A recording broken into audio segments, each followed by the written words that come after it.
How about now? There we go. Okay. There we go. There we go. Download my GoPro. I never had problems with this, and OBS wasn't showing any issues on my end, so. Hi, everybody. Oh, God, now I have to go through names again. Naren, Eva, Manic, Fury, Spice. Hi, everybody. Happy Thursday. It must be Thursday because Star Trek Infinite is out. There. That's all you missed. That's really just all you missed.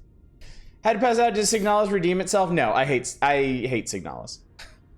Full on hate it. Now, you might not. I do want to put that caveat out there. I don't necessarily think Signalis is a bad game. I just really don't like it. It does not work for me. Obviously, it works for a lot of other people. I'm a big outlier here, but I hate it. By the way, I briefly flirted with the idea of putting like a shitload of blue raspberry syrup in this to make it look like a crazy space Star Trek-y drink, but then I decided, nah, it'd just be a waste of syrup. Sounds like you need to go watch the Canales VOD then. Gotta see some hate happening. There was, yeah, there were some rants. I did some ranting, it is true. Was hoping it got good at the end? No. In fact, I know exactly what you're hoping for, and that very specifically did not happen. So yeah, I instigated. That would be better if it had Parasite Eve combat. I think, well, after finishing it, I think their idea of storytelling was always going to be a hang up for me. I explained it in Discord today. Like, I'm looking for an interesting story in games. I'm not looking for a bunch of story pieces that I am then expected to assemble myself. Like, I'm just not looking for that. Seems like a lot of people are. Seems like a lot of people are into that. And you know what? Good for them, and I'm glad pieces of media like that exist for them. It is not what I want.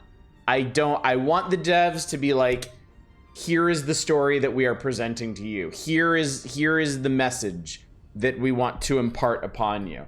Not like sprinkling breadcrumbs all over the place and just seeing where you end up. But don't you like lore? Okay, I didn't get into this. When we were playing Signalis. But I do have a suspicion that there's been this trend towards deep lore over actual storytelling in games, and I kind of wonder if that's part of the inspiration for Signalis's story. I'm talking about, and it's from all over the place. There's no one single source for it. Obviously, mascot horror thrives on deep lore as instigated by Five Nights at Freddy's, and just mind-bending amount of lore that propels that series. I also think the kind of environmental storytelling you see in popularized games like Dark Souls probably had a hand in it. Though that one I think is kind of misunderstood because Dark Souls has a story. It's just one that you have to like follow the clues for. It's not so much left up to interpretation. I will say I understand when non-committal stories can be annoying. I still kind of love some of the theories of what story means, even though no one can agree to what that actually is. I don't hate all games that do that, but it's like, it's a case-by-case thing with me. Like, I really liked Hyper Light Drifter. Hyper Light Drifter has an insanely vague story.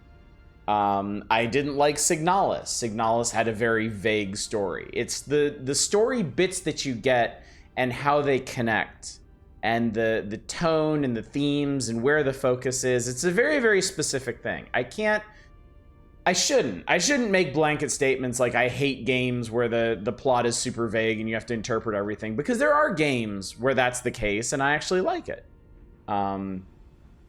But in general, I want to sit down with a story. I want to start a game, and when I finish that game, I want to have a clear concept of what I played and what it means. None vaguer than Journey, and I like Journey. I guess I like Journey because the enjoyment of Journey didn't really hinge so much on the story itself as like the environments and the vibe of it. Makes me wonder, have you played Lone Survivor? I have played Lone Survivor. Lone Survivor's kind of in the same ballpark. I think it's a good game, but I don't like the gameplay mechanics of it. They've kept me, I've gotten to like the very, very end of Lone Survivor and never actually finished it just because I get tired of playing it. Lone Survivor is better before I understood the ending. Oh, well, okay. Obviously, I should never finish that game then. Basically, as you can see why people like it, but you don't. Yeah, exactly. I would never call Signalis a bad game. It is a game I hate, but it is not a bad game. Interested in how Homebody goes? I don't know anything about it, so I don't know what to expect on that front. So, Journey is just way too pretty to get angry at for having a wispy story.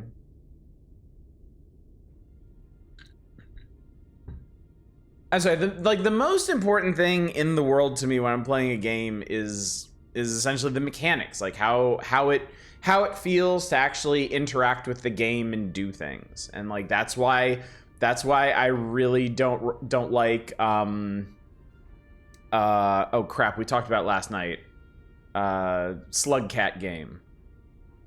Something Rain. I wish I had been to Darkwood, and I think she might play it. Darkwood's really cool. Darkwood's really, really good. Rain World, thank you. Yeah, Rain World. That's why I don't like Rain World. I love the vibe of Rain World. I love the world building. I love the aesthetic.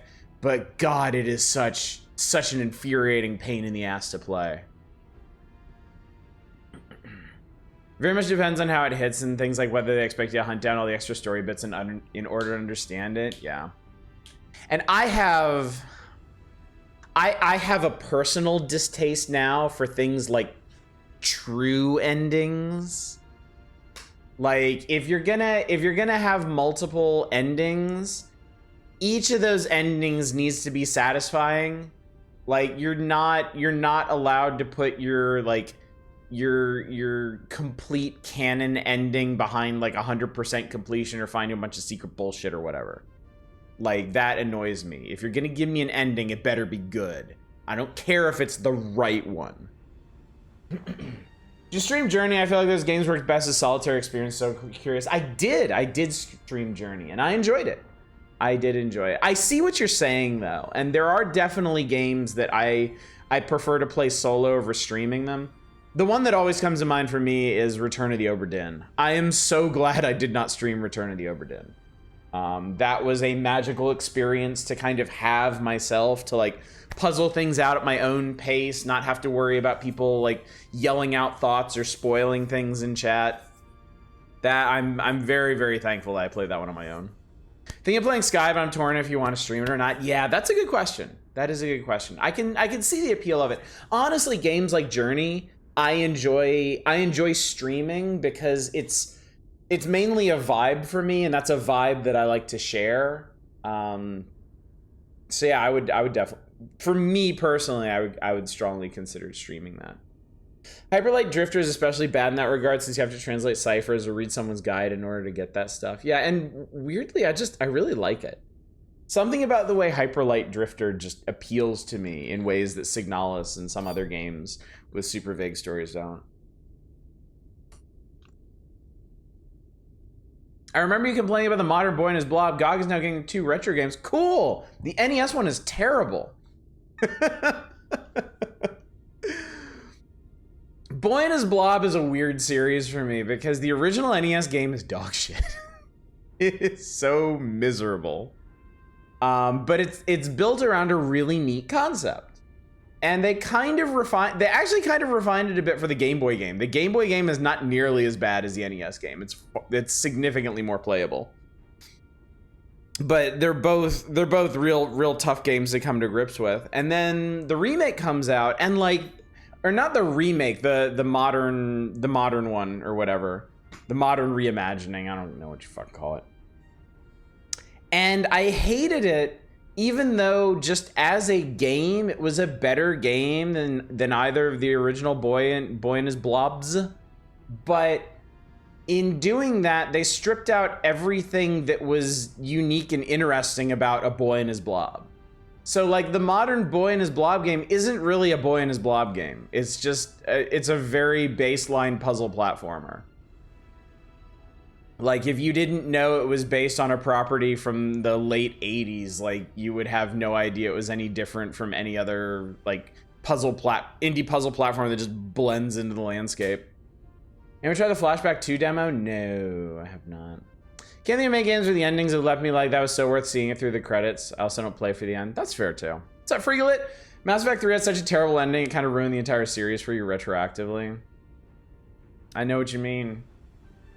I know what you mean.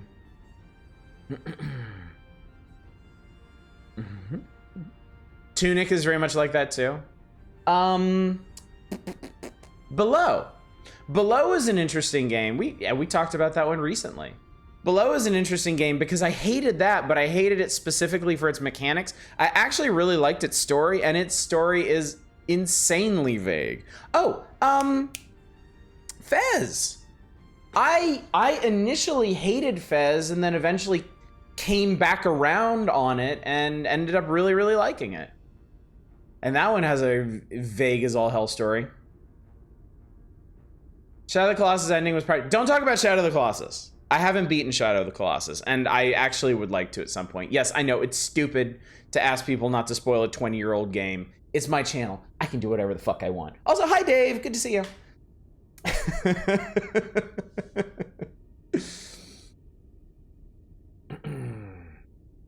So yeah. Anyway, we should video games. We should play video games sometime.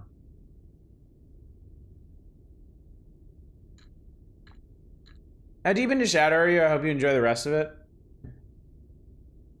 I mean, I haven't played it since like college. I borrowed it from a friend, and I got to like the giraffe one with there was running around the mountains. And I never beat that one, and then I never went back to it ever again. Fez is incredible. I just watched someone else solve all the ciphers for me. Yeah, so Fez, I could spend the rest of the night talking about Fez, honestly. I have a complicated history with that game, and it took me a while to come around to really liking it. But it does some things that really piss me off. And yeah, its cipher language is chief among them. I hate the way that is implemented. Absolutely despise it. It's a credit to the rest of the game that I like it as much as I do despite having that in it. Not sure why asking people not to spoil the game is controversial. I want Shadow of the Colossus. Some people believe there's a statute of limitations on spoilers. Like in some places people talk about like the end of like one of the old like 2D Final Fantasies and online, and like somebody else would be like, I haven't played it, don't spoil it for me, and people are like, dude, the game's like 30 years old, what the fuck. It's very early. That's like 4 or 5. Yeah, I didn't get very far in it. Story's actually good if I care enough. Hunting down things or synopsis is always there. It's true. It's true. Final Fantasy VII's ending turned me off that game. So it's shockingly abrupt. Like it is an amazingly abrupt ending, especially after like the 20-minute ending that Final Fantasy VI had. The Age is more about should I feel bad about spoiling and not should people be allowed to ask me not to, I suppose. Fez 2 is canceled. Who gives a shit? I'm not gonna stand an idiot dev who throws tantrums all the time. If he doesn't want to make another game good, that means we have to deal with him less. I can enjoy the game that does exist. Honestly, I didn't mind that ambiguity. Okay, Shadows, what were you talking about? Because we've just like whirlwinded through a whole bunch of games here.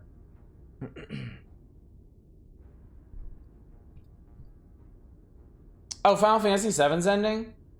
I don't think it's very ambiguous.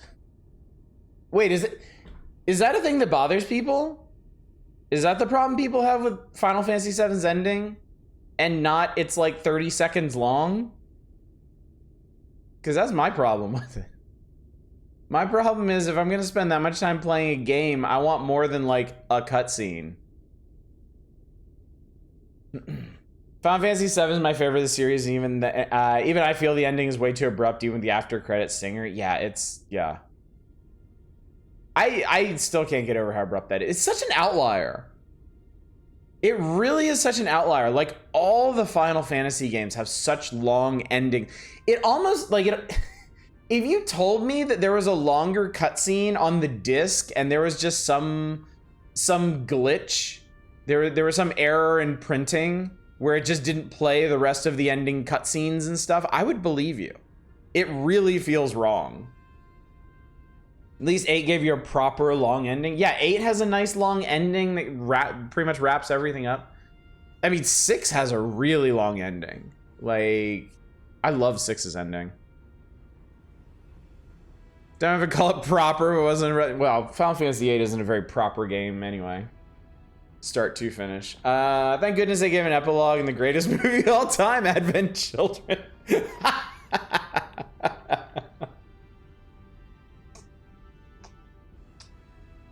Favorite endings is probably 5 with the different variables it can have.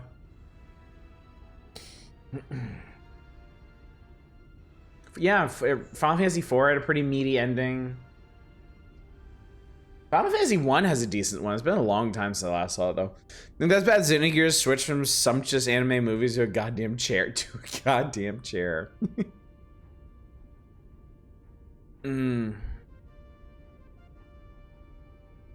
Yeah, game endings are terribly content. There's so many games out there with bad endings. You almost like it's like for the longest time you just expected like licensed games to be really bad. You expected games from certain publishers to be bad. You expected certain genres to be bad. I feel like we still haven't really grown out of the phase of gaming where you kind of have to expect endings to be bad. Mind if I say how Final Fantasy V's ending works? Because I mean, you know, I beat Final Fantasy. No, I didn't.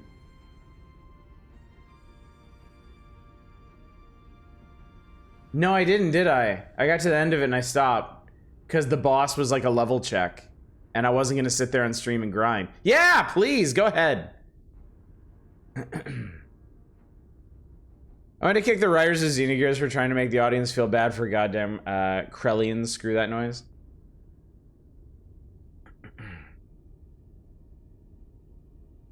That should tell you how much I cared about Final Fantasy V's ending. That I couldn't even remember if I had seen it or not.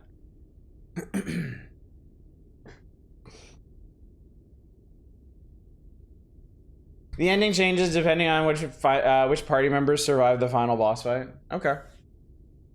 What's up, Ms. Roy? How you doing tonight? Gears of War 2's ending blew absolute donkey. Got such a letdown from an otherwise great game.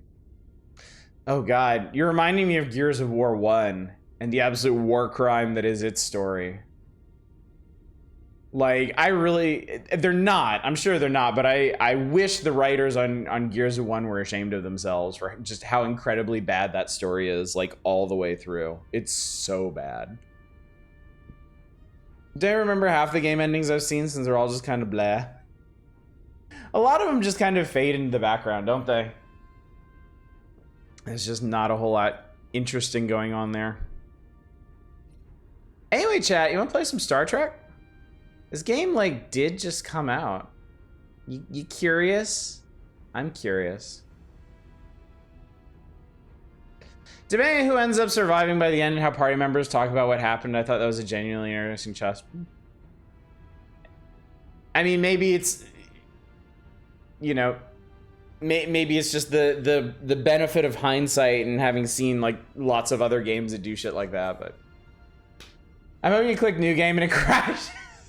I do have backup plans. I do have backup plans for tonight. So here's the deal. Here's the deal. Star Trek Infinite came out today, right? I have been really excited about this game for a while. If you have suspicions this is basically a coat of Star Trek paint over Stellaris, you would be right. That's basically what this is. Paradox licensed the Stellaris engine out to Nimble Giant, who basically built an entire Star Trek mod for Stellaris. That's a bit reductive because my understanding is that there's a vastly expanded mission system in this. They rebalanced a bunch of stuff. They also streamlined a bunch of things. So it shouldn't play exactly like Stellaris. I think a lot of things were kind of simplified.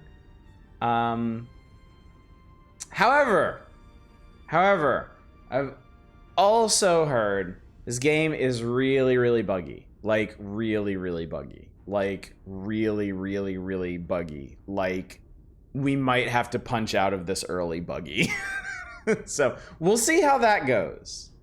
I mean, I'm so excited about it, I gotta give it a try. So, Bethesda buggy? I think worse, actually. What's up, Worst Elephant? Seeing widely different review scores for this one? Yeah. This one might have some issues. Blessed Track, which side are you joining? The Empire or the Rebellion? Oh, you guys are so funny. You're so charming. Punch out early buggy like non-prog? Yeah, if I think it was the IGN review, if they're to be believed, some of the essential game systems just stop working at points. So they said they had to restart because of that. So we'll see. I don't want to impugn the game's good name too much just based on hearsay, of course. We're going to find out for ourselves. I'm just kind of like I'm managing expectations here. What's up, Newhauser? I'd rather hear more of your thoughts about the endings of game made 20 plus years ago. Much more entertaining.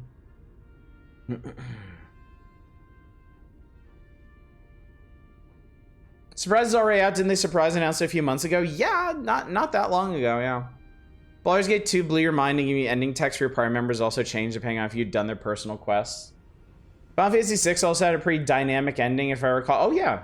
Yeah. The Final Fantasy 6 ending is dependent on who survives certain plot points, and also I think how far you took their quest lines. Also, yeah, speaking of Baldur's Gate 2, I mean, like Fallout, the Fallout endings are the Fallout 1 and 2's endings are very dynamic because they basically give you a detailed breakdown of what happened at each location that you visited based on your action. Original Star Ocean games always made you so damn frustrated. It shows you a cool sci-fi setting and planned your ass on Yield Fantasy World for 99% of the game. Fallout 3's ending is the original Fallout 3 ending, right? There's none better. None can ever top that. Baldur's Gate 2 is a foundational game in the CRPG space. Really set the stage for everything that came after it. Yeah, definitely. All right, anyway, let's play the Star Trekins. Is this your first time playing Star Trek Infinite? We recommend playing through. Sure, let's tutorialize. Let's do it. We have lost a true Federation hero. Somebody just died. All right, so the tutorial sets you up as the United Federation of Planets, a representative democracy. Widely referred to as the Federation, was founded in 2161 by the Andorians, humans, Tellarites, and Vulcans. Pioneers in the quest for interstellar exploration and cooperation between species, the Federation is profoundly rooted in the principles of liberty, equality, peace, justice, and progress. Can you believe humans were involved in this? For these goals of peaceful cooperation, scientific development, space exploration, Federation members work together with full trust to exchange knowledge and resources, as well as expand their territory through diplomatic means. Engage. The Klingon colony on Kitomer is under attack by a Romulan ambush. A Federation starship is already inbound to intercept the Romulan birds of prey and provide support to the besieged colonists. However, given the possibility of further attacks, we must perform an immediate review of our readiness protocols. Let us begin. Space! What's up, Captain Picard? Well, you're in the right place tonight, aren't you? May have lost a hero of the Federation. They just need to deal with the trials of the Black Mountain. So yeah, apparently, games of this start with the incident at Khitomer, which, if you are not up on your Star Trek deep lore, was an incident between the Klingons and the Romulans, where the Romulans blew up a Klingon colony. And it set into motion many of the interstellar geopolitics that formed the whole Next Generation Deep Space Nine storylines. In space, one's frame of reference is everything. Take a moment to familiarize yourself with the camera. Zoom in or out using the mouse wheel. Holding right-click and moving the mouse will rotate or tilt your field of view, while the WASD and arrow keys move the camera directionally. When ready, click on our construction ship to begin the readiness protocol. So, yeah, we can we can try the UI scaling, but I've heard the UI scaling is buggy too, so you have to restart the game to scale the UI. All right. I wonder if it means like this, or am I gonna have to restart the whole thing? We have lost a true Federation. Red alert. Yeah. Okay. So if I wanna scale up the UI, a Federation I think starship is already inbound 2 is to too protect the Romulan much. birds of prey and provide support to the besieged colonists. All right. Let me restart this real quick. To be honest, humans would be the fractious asshole race thrown into situations to make them worse and drive everyone apart. We'd be the orcs. I mean, we'd basically be the Terran Empire. Like every Star Trek fan wants to believe that the Federation is our future, but no, we're the mirror humans. We live in the mirror universe.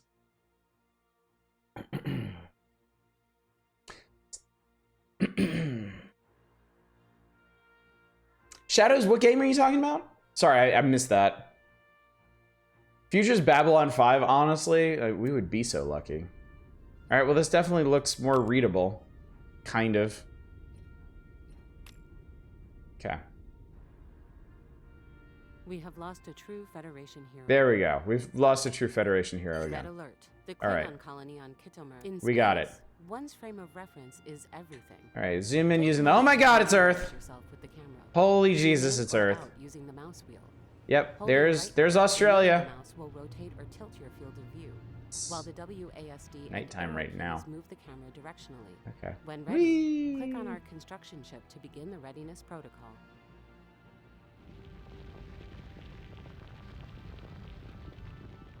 I think the asteroid belt is making noise. Interesting. Over being sick, I tell you what. Oh, I bet. All right. Click on construction ship. Where is our construction ship? Where is our construction ship? You. This is the beating heart of Starfleet, a Federation starship. To move the ship, use the move button on the ship's action panel. Ships can also be moved with right-click. Generally, right-clicking on... Notice that our starship is not yet accelerating.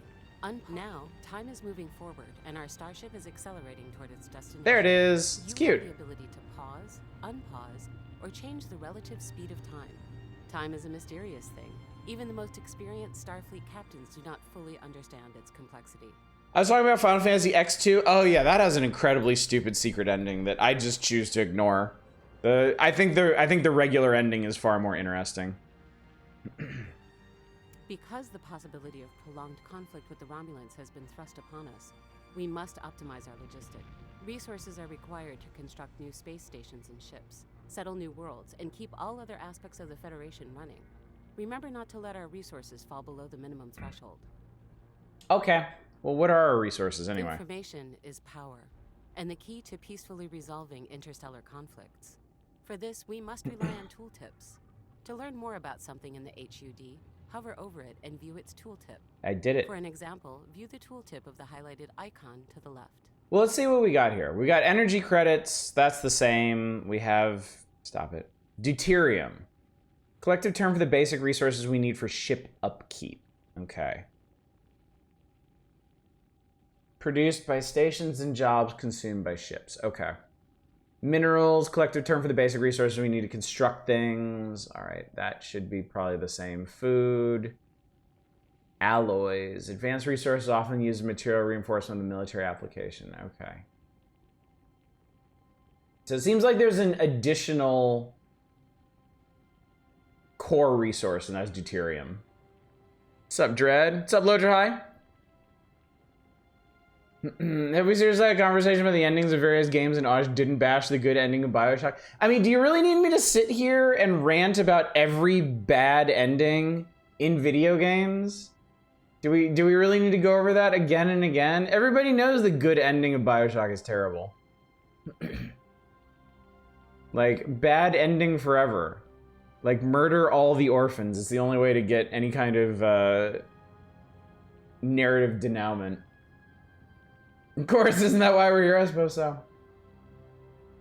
All right, I did that. We will need new structures to defend ourselves from the Romulans and minerals to build them.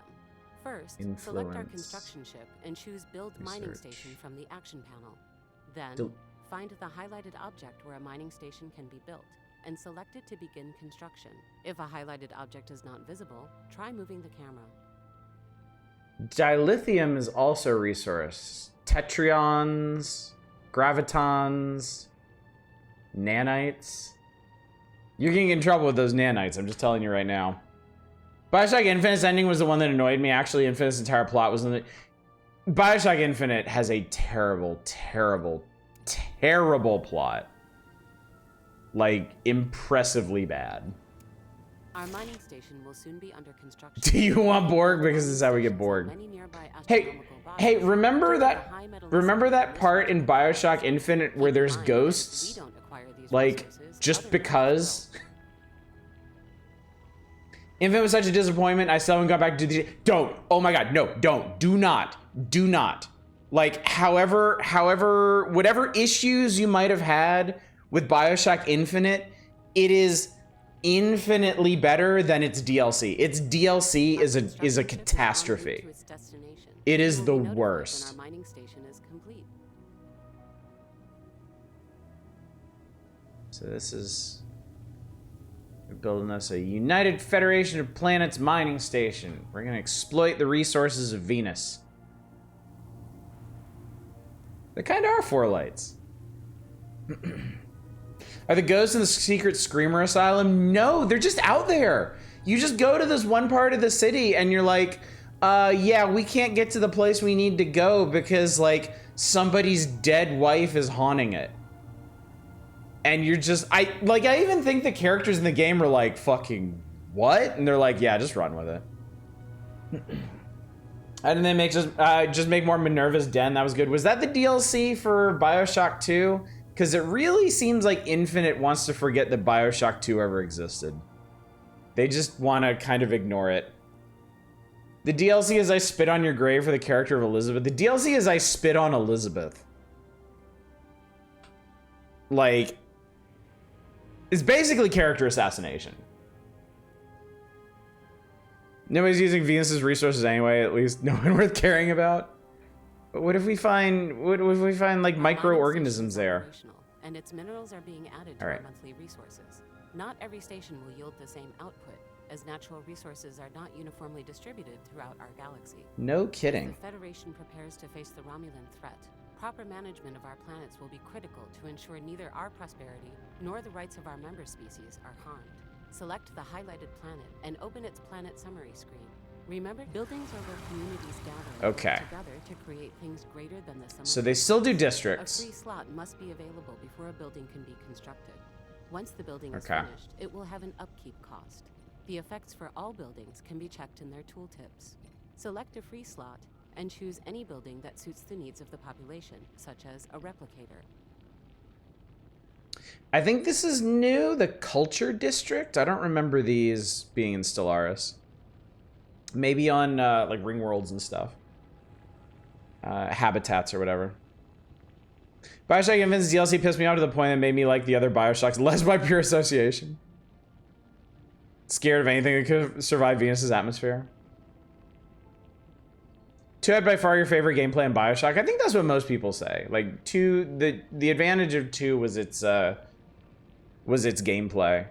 I've never heard anybody comment on the story in 2, like ever. Cultural districts are totally mainline Stellaris. I don't remember them from when we were playing the Penis Aliens. I really don't remember them at all. Planetary Admin, Starfleet Academy. Produce officers, spawns defense armies, and produce. Okay. Research labs. Yep. Curious to see how research is going to work in this. Bioshock 2's ending annoyed you in part because I disagree with the writers on what the right choices were. Yeah, that can always be a sticking point. Primordia. Primordia is a really, really good point and click about like robot society after the fall of humanity. I really, really like that game, but the one thing that bothers me about it is its ending, because the writers kind of show their hand and their values are pretty different from mine, it turns out. They didn't give me the option to resolve the conflict the way I wanted, and I feel like the endings they do offer kind of chide you for going in any direction other than the one they want you to go in. The entirety of Bioshock Infinite didn't set well with you? Yeah, that makes sense. Need to go back and finish Bioshock. Only did one session. I kind of lost my interest. The original Bioshock is fine. It's fun. The story is... the story is interesting. It has some interesting twists, but yeah. Also, I don't think they plan... Ah, good, I can move this. Okay, great. What do we got here? Oh, you can build Picard's chateau. Increases base unity, production of farmers. Okay, commodities zone, trade value amenities, turn minerals into alloys, holding cells. It's not very utopian of you. Holographic environment simulator, civilian holodecks. That's not a good idea. That's a really bad idea. Original Bioshock is like prototypical 7 of 10. I'd buy 8 out of 10 for some people, but shrug. Bioshock Trilogy does have amazing art direction. Absolutely. Memorial, monument, culture workers produce unity and trade, military base, replicator. Artisans produce deuterium, food, trade value, and amenities. That sounds really good. That sounds really valuable. All right, there we go. Zoned for specific uses, such as housing our pops, producing resources, or creating jobs. Intelligently zoning our districts can mean the difference between a successful world and one with deep systemic issues that will negatively impact our wider civilization, including our ability to defend ourselves from external threats. Go ahead and build a city district. Okay. Crime, jobs, unemployment, population. Oh, we have a nice mix of species. Holographic environment simulator, aka the fuck shack. Civilian holodecks are fine. They're not plugged into ships with world-scouring phaser power. Yeah, but I mean, they could still generate like homicidal AI holograms. Like that's all anybody in Star Trek used the holodeck for. That and fucking. Really love the open world game prototype and loathe the sequel for doing such a stupid heel turn, turning the old protagonist into a villain for the most paper-thin of reasons. Buildings need pops to use them. It doesn't make sense to pay upkeep costs on empty buildings, so a world should be home to a sufficient number of pops for its infrastructure. Pippity pops. Unemployment will rise if pops are mismanaged, but can be reduced by creating enough jobs. Holo constructs cannot escape the holodecks as a problem that contains itself. Just wait till Voyager comes back with those mobile emitters, and then we're all screwed. Close the planet management window by clicking the X in the Just Windows give it time. or with the escape key. Above all, readiness means having the best possible defenses for our own worlds. Starbases can be upgraded with shipyards and many other valuable structures. Starbases also give us ownership of the systems we have surveyed and formalize the status of those systems as part of our territory. Find the highlighted starbase and select it. Infinite also has some kind of neat set pieces. Oh yeah, it does. It does. Yeah, the story killed it. And the gameplay, yeah, the gameplay goes a bit too hard into high-speed action. Will require us to build ships. This starbase already has a shipyard. The specific modules a starbase has depends on its intended use. Open the shipyard tab. All right. Buildings, Stardock. Okay, so modules, buildings, defenses. Wow, they still do defense platforms too. Starfleet's charter dictates we maximize our knowledge about nearby star systems, both to broaden our scientific understanding of local space and for our own defensive purposes. We cannot protect what we don't understand. Let's build a science ship to begin surveying. A new science ship has been ordered. Construction will commence soon. Remember, you can unpause the game using the time controls. Lady, I left this unpaused the entire time. I hope that wasn't important. What do our science ships look like? I guess we'll find out.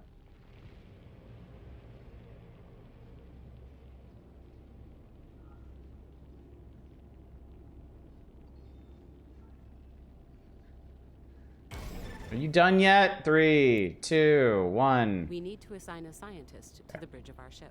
Okie dokie. Select our new science ship. Click on the empty leader portrait in the ship's action panel to assign a scientist. To recruit a new scientist, click the recruit button. Governors, scientists, admirals, generals, spies. Hover the cursor over the trait icons to view the details of each trait. Check if any could improve survey speed. If no traits match the task at hand, any scientist will do. Choose a scientist and select recruit to assign them to the ship. I think sublight speed will help. Select our newly recruited scientist and assign them to the success. Success! Assign them to the success! Our science ship is now fully crewed and ready for its first mission. Here. Let me get a look at you. Oh, look at it.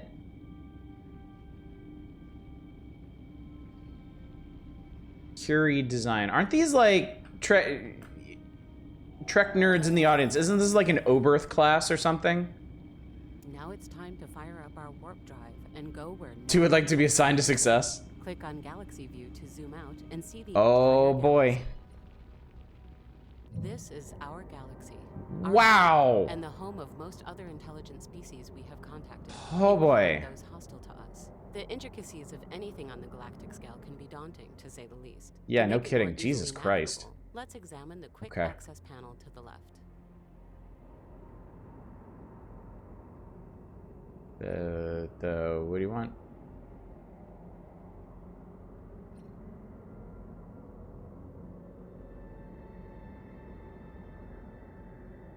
The mission log will Oh, be there it our is. main center Okay. of operations throughout the game, and the first place where important information is updated. To open it, use the F1 key or click its icon on the quick access panel.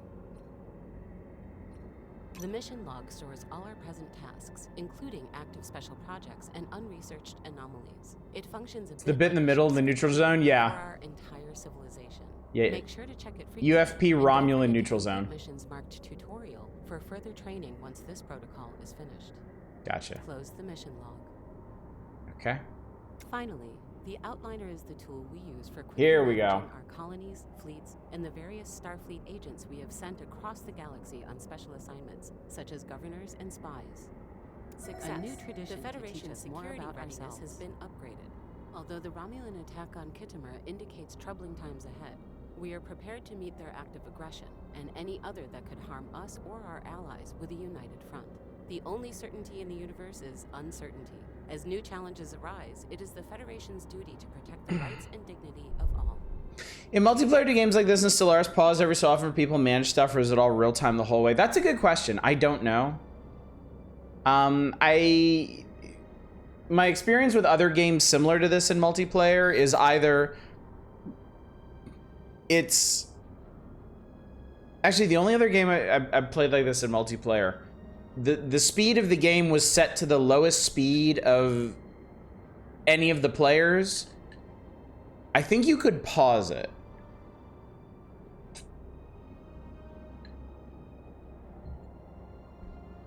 So yeah, you had to make sure you were playing with people that weren't just gonna leave the thing like paused indefinitely.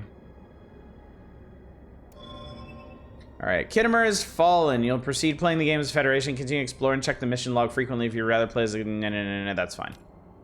Keep AI advice turned on. Yeah, tips will appear. Great. Okay. Ashes of Khitomer. In the blink of an eye, the relative peace enjoyed throughout the Alpha and Beta quadrants for the past half-century lies shattered. A brutal Romulan ambush on the Klingon colony of Khitomer has left over 4,000 dead. The Federation ship intercepted the Romulan secret transmissions. By the time they arrived, only a handful of survivors remained. This massacre marks the beginning of a new political era in our galaxy, one of opaqueness, uncertainty, renewed hatred for old rivals, and mistrust among even the staunchest allies. How we choose to treat others will determine the future of our Federation. Alright, so we're setting policy here.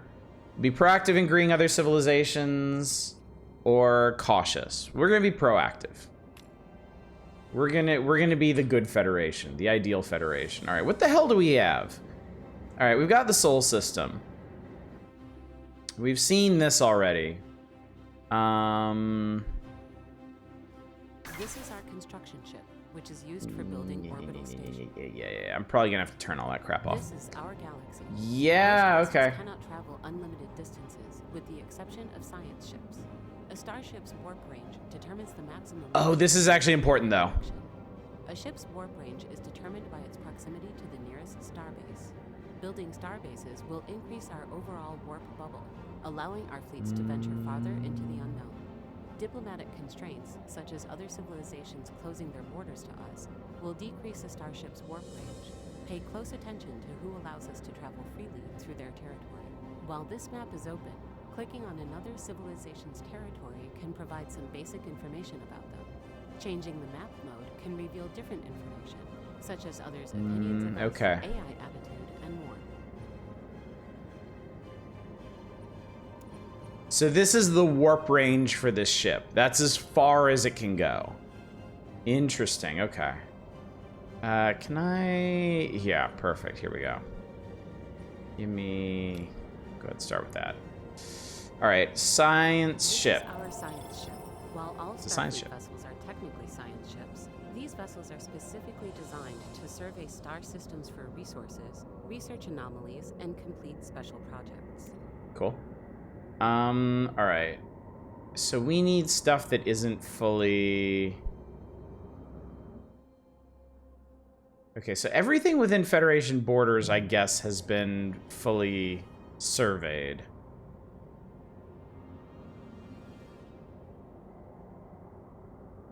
These are unknowns. Okay, cool. He plays a Dominion? No. Right now, you can play as any of these four factions. The Federation, the Klingons, the Romulans, or the Cardassians. And then there's a bunch of other, like, smaller empires and organizations. Like, you can see the Bajorans are right here. On the edge of Kardashian space. God. When you start developing Klingon units with 9 stats with 0 accuracy ratings. All right, so I guess let's try surveying a system. Let's see what that does. All right, where's transmission? incoming transmission? Notifications Hello. are small round icons that appear at the top of the screen to give updates on Up here. Okay, cool. Open notifications with left click to make important decisions or to view the actions of the other civilizations in the galaxy. Right click notifications to dismiss them. Betas is in a weird place in space. I have seen in reviews that the galaxy map is not fully accurate to like the official Star Trek galaxy map. All right, Ramen Star Empire will not support the independence of the Bajoran Republic. Their overlord must be none too pleased. Oh yeah, they're occupied under Cardassia. All right. What's this? We will do our best to understand you. The Betazoid houses want us to establish mutual embassies. Sure. That'll be great. All right, let's. Oh my God. So many things are happening. Advance our knowledge of the universe and must develop new technologies by scientists to research them. All right, well, let's take a look at the mission log then. This is the mission log, our main center of operations where important briefings are. Looks original series-ish. This, I believe this started, I think Kittimer was something like 20 years before Next Generation. So it's after original series. This is me, are these voices not fully human? They might just be poorly acted, honestly.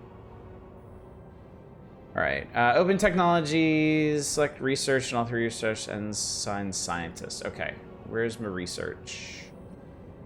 Where's my... Technologies are where we will dedicate the majority of our research. Great. There are few limits to what our scientists can discover. It is recommended to keep each research slot filled with a scientist whose traits best suit them for their field of study. Once research has been assigned, a priority can be set which will place that technology at the forefront of our efforts. Okay. What do we got? Autocannon targeting, global energy grids, multi-spectrum shields. Shields. Spacefaring recruitment. See the galaxy! Meet new people! Sign up now! Admirals, Federation residences, general level cap increases recruitable generals cap. Recruitment outreach. Let's do recruitment outreach. At this point, Federation Klingons should already have a truce in some way. I can check that, yeah. Engineering, replicator hulls, ship upkeep, mineral processing. Let's do that, and then we need to assign some menu is where we can hire, dismiss, or assign governors, scientists, admirals, generals, and spies in need of work. Spies are not immediately available upon game start due to extenuating political circumstances in the galaxy. If they are still unavailable at the time of this message, they will return shortly. Actually, hang on one sec. I want to reassign this guy because he's not ideal for this. Anomaly research. Cert you. Alright, cool. Should be some kind of truce because of post Star Trek 6 where we got the excuse for things settling down between them. Alright, so we are currently researching field manip, military theory, and materials. I don't think we have anybody for that. Well, he's the physics... Why not... He's the physics guy. Society... I think this is society research. No, this is society research. Whatever. Why is this closed after I assign each person to them? All right, anyway. Success! We've assigned scientists to research new technologies. Automate and prioritize whichever research you wish. When a scientist dies or is reassigned, a replacement must be yada, yada, yada. Okay. Cool. All right, that's did. All right, so our little science ship is en route to whatever the hell system this is. Also, what's going on? Hello. The mission tree contains long-term goals for our civilization to achieve, ranging from the technological, the social, and cultural. Conditions for meeting each goal are written within their nodes. All right, well, let's find out what that's all about. Complete the mission tree where no one has gone before by fully surveying 10 star systems. Mission tree is located at the top of the quick access panel. This, that, this.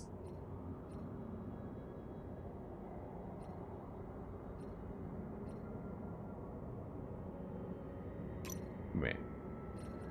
Oh no, it's this button. Ah, it's this button. Didn't even occur to me that was a button. Each node describes a unique culmination of events that have fundamentally changed or will change our social, economic, and civil trajectories. Choose carefully. A timeline is a delicate thing. I realize this fan service, I still absolutely love to have a character for at least one episode based on the species from the Darmok episode. Okay, so... After centuries of turmoil, a new golden age has dawned upon our galaxy. It's time for us to fulfill Starfleet's true charter to explore strange new worlds above the goal in the name of peace and science. So we need to survey systems, and then from there we can go into understand the unknown, research anomalies, or build the Enterprise. Build a new flagship to lead Starfleet's endeavors, the Enterprise D. What else? What other kind of stuff do we have here? First contacts, trade routes, multilateral accords, expand memory alpha. Empower Section 31, that's a terrible idea. And then once you build, the screen's actually too small. I can't quite see everything. So apparently building the Enterprise is its own subtree with things for each of the characters. And you can upgrade it. Oh. Oh, I think if you complete this tree, then you get the Enterprise E as a final event.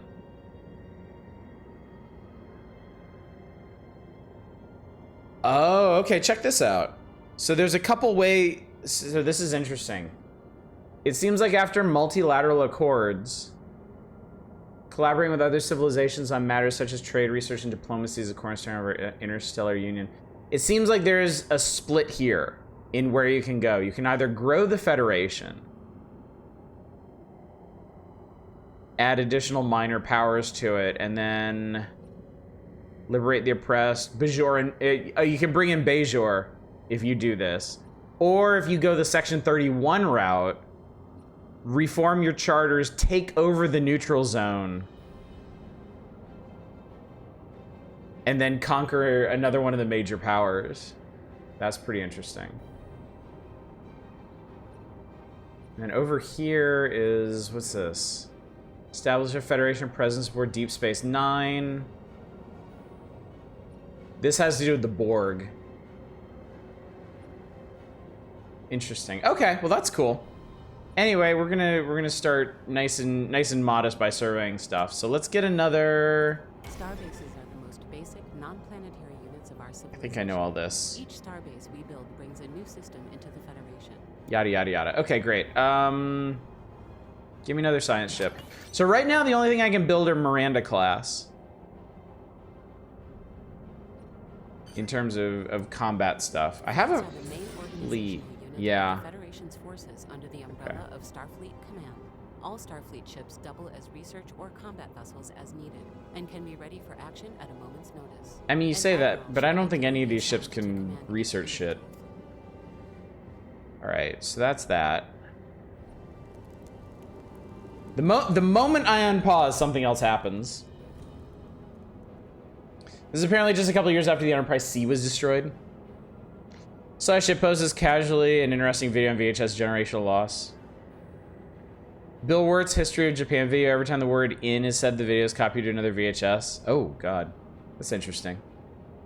Our intelligence community is hard at work attempting to learn the full truth about the Khitomer plot. Until we discover the reason behind the Romulan Star Empire's surprise attack on the Klingons, or spies will be unavailable to us. Tensions remain high throughout the galaxy. Alright, well, we've gained unity. For whatever reason. Incoming transmission. What's up? Hang on. Daggers What's going on? talk. Money howls. Klingon Empire wants to establish mutual embassies, sure. We will do our best to understand you. Alright, the Betazoids want a research agreement, sure. They seem nice. Hang on, real quick. I need to check and see what's going on some of these other planets. Y'all need something else to do. Let's give you a, what's the output of this planet? Down here. Trade value, energy. They're outputting a lot of energy. Where are we on food? What the hell kind of planet is this? It's Arctic. Amenities usage, pop upkeep, resources from jobs, pop growth speed. Okay. Okay.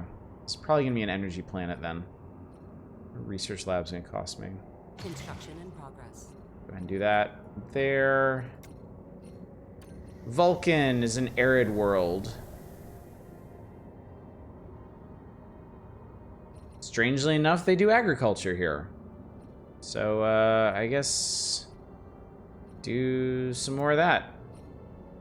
And then Tellar is an alpine world. They're running an energy deficit. It's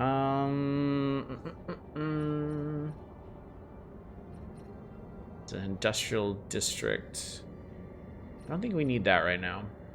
Enterprise C is destroyed at Khitomer. Oh, I didn't realize that. Okay.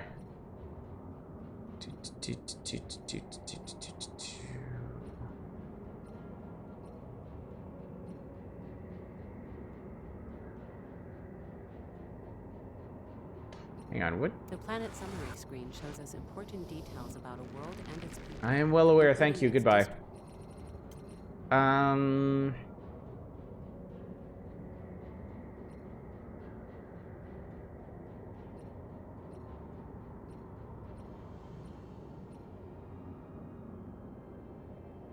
You don't have any culture workers, do you? Okay.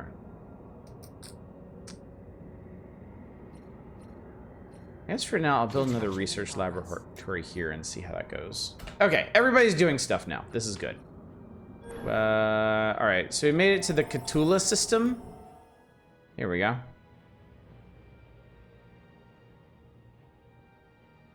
Do I have a button to watch you do the thing that you do? Colonizing new planets is how we create new worlds for our pops to live on. Each colony we settle creates the opportunity for new buildings, jobs, districts, defensive assets such as land armies. Downside as the spread increases, we be balanced by increasing our admin capacity. Colonize a planet, build a colony ship, cost allies and food, take time to reach your destinations. Okay. Well, while you're doing that, let me pop back out here. God, there's so many transmissions.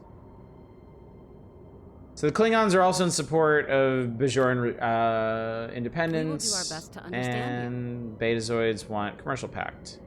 We'll get 7, and they'll get... Yeah, that sounds great. That's a huge benefit to us. Okay, I believe these icons... Yes. Okay, so these little icons here mean that there are habitable planets in Denobula and Risa. Well, of course, there's... Risa? Did they pronounce it Risa? I think they pronounce it Risa. So really, we need 2 more colony ships. Hang on, this is a Class M. Let me... Okay, hang on. Do we have... Do we have a button that shows us... values and any modifiers that may be I think I want demographics. Demographics tab breaks down our civilization by population data. It shows how much we have grown, which traits are commonly observed among our pops, and any modifiers that might change how our citizens perform or... Got it, cool. Okay. The species screen shows all of the species. I asked for this. I did ask for this. Down to show only those who live within our borders. We can set species rights for those who dwell among us, though some options... Got it, great. Curious how they did the border system, and this one looks like kind of a throwback. I think this is built on an older version of Stellaris, because obviously they had to fork it at some point to actually like work on their own version. So this is definitely missing some of the more recent advancements Stellaris has had. All right, anyway,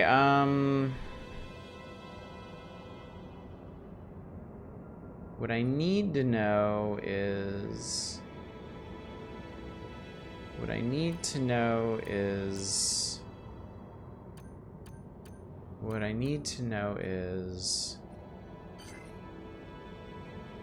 Wait, does it not matter what kind of planet they, What kind of planet is Andoria? Class M. Okay, so I don't think it actually matters, at least with the species that we have. It's Class M Continental. What is, Ryza? It's a Gaia world. Okay, cool. Blocker. There's a fucking temporal anomaly on this planet. That's amazing. And then Denobula is tundra. A little less habitable, but we won't hold that against them. Yeah, okay, so why do we have two sets of humans? Whoops, hang on. All right, leader lifespan, research from jobs, pop housing usage, army damage,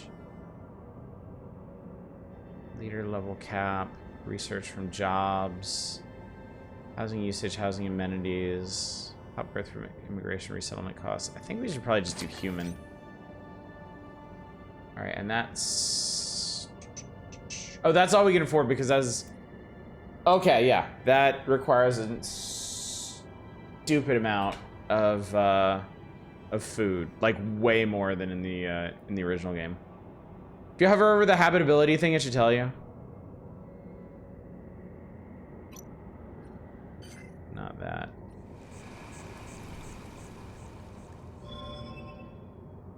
Colony designation. Designator colonies allows specialized worlds to produce specific resources. Sign designation bureaucratic world. Administrative.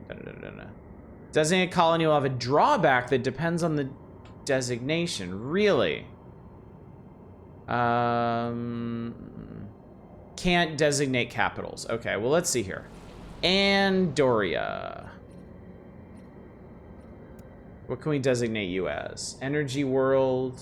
Ah, okay. Increases the selected one. Top bar, second from the left. Okay, thank you. Ah, I see it. Class M planet, yeah. Okay.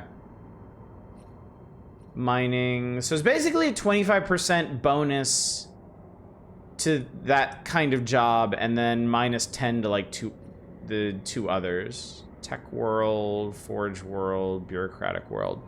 So I'm gonna set you as an energy world. We did it. We designated a colony. I'm so smart. Vulcan can be...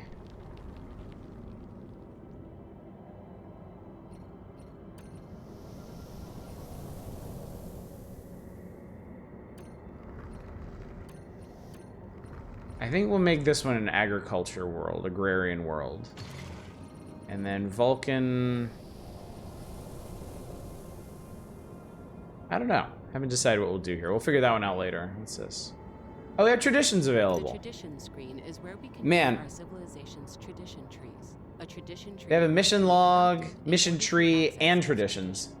Adopting individual traditions costs unity, which is produced by buildings and jobs, or earned by completing certain events. Okay. A significant amount of unity is required to unlock both tradition trees and the traditions they contain, so it is wise to stockpile as much of this valuable resource as possible. Okay, it seems like, yeah, they've vastly simplified this, because there's something like, I think there's something like 15 or 20 traditions in Stellaris now, and this one appears to have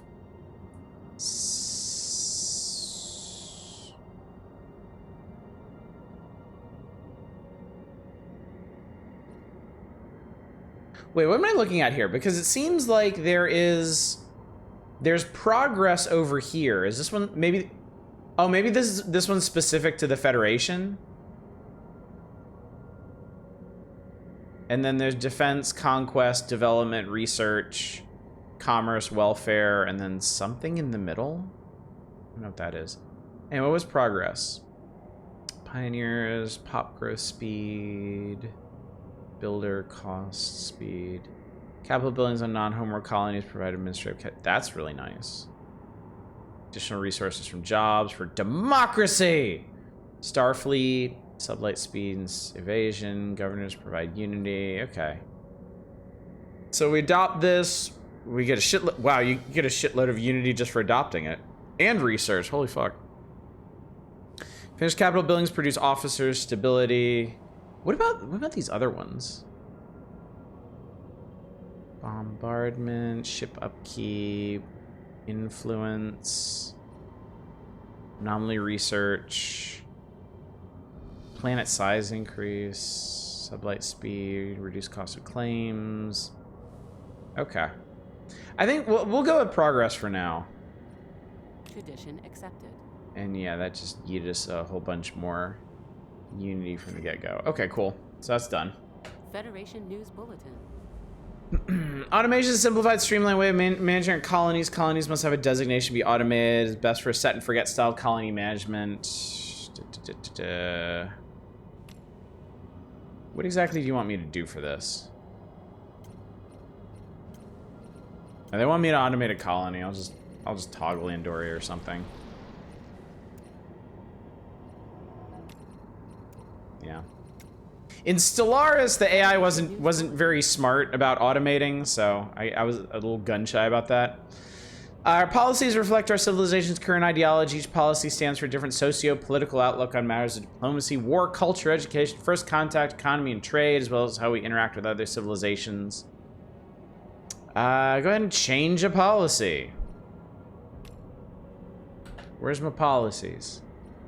Edicts and policies. Are proclamations that change the priority. Gotcha. So these are edicts. Dawn of a new generation. More envoys, more research, additional leader, extra rations, Xeno investigation, science ship build costs, monthly research. That's pretty cool. Wait, what does this cost? Do these actually cost anything?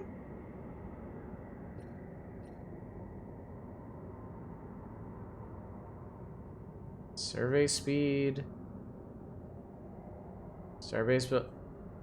Policies are the We'll come back to that in a second. And citizens are bound, though nothing is set in stone. Some legal positions. Yeah. Diplomatic stance. We can be feisty. Policy potato chips or tortilla chips? I mean, really. Duplicitous, dominating. We are cooperative. War doctrines, skirmish tactics, home field advantage. You'll never surrender freedom. Force projection, no retreat. Impenetrable defense, overwhelming offense. First contact, so we already changed this. Trade policy, green fuel sources, alternative building materials. Oh, you can change what trade value gets you. That's actually kind of cool. That's actually pretty neat. Mixed economy. Increase output of everything at the expense of alloys, or reverse it. That's not very interesting. Leader education standard, fast tracked. Full scholarships. Did they actually want me to change a policy? Yeah, I want me to change a policy.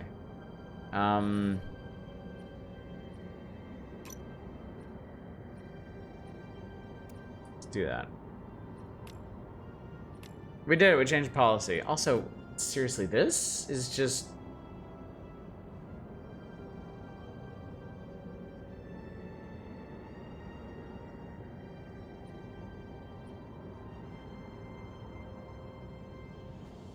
What's our current flow? Edict issued across the Federation. Edict issued across the Federation. Well, that's actually really cool. Like, I didn't do a whole lot with edicts in Stellaris because they tended to be pretty expensive until like the mid to late game. But you could just do it. Yeah, you can. There's a limit on how many you can have active, but I'm sure there's probably traditions or hell, maybe even later game buildings or policies or something that might increase the number of edicts you can have. Diplomatic relations determine the political situation of the galaxy. Neighbors have negative relations, or yeah. Positive is good. Negative, bad, positive, good. Easier to affect relations with minor powers. Harder to affect relations with major powers. Okay, go ahead and improve relations with another civilization. Okay. Who we got on comms?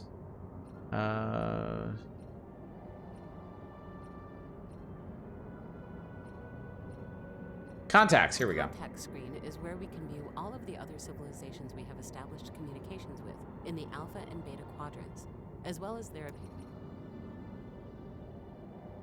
All right, what we got here? Bajoran Republic.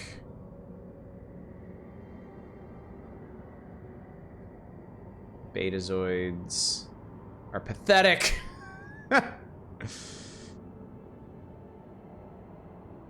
The Romulans are neutral towards us. I guess that makes sense. We're in pretty good shape with the Klingons. Cardassians fucking hate us. Betazoids really like us. Let's see. We will do our best to understand our current relationships with nearby civilizations and our options. This all looks pretty straightforward. Envoys are our actors abroad. They can be. That's fine. All right, German Floyd. Go make nice with the Betazoids. Look, I didn't say it, PM Collector Boy. The game did, okay? It's set me up on that one. All right. Science ship. Oh, I need another scientist. I need another scientist. They're kind of expensive, too. Jesus.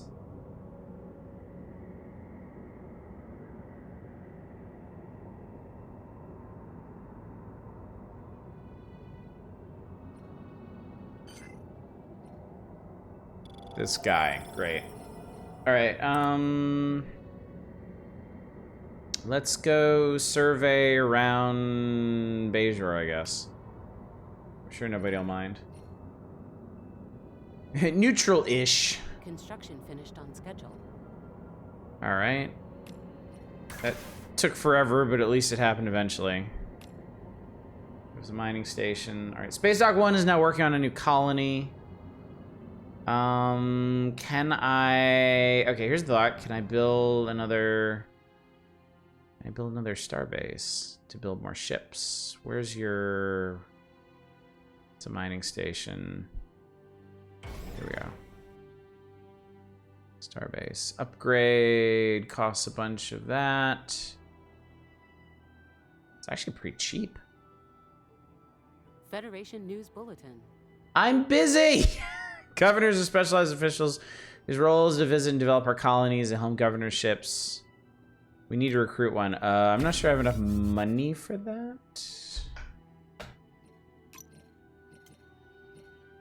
Use the leaders menu.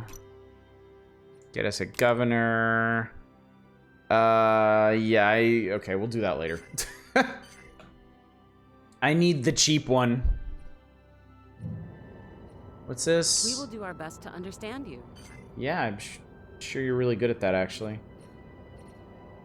All right, looks like there's a Class L planet in the Alfor system.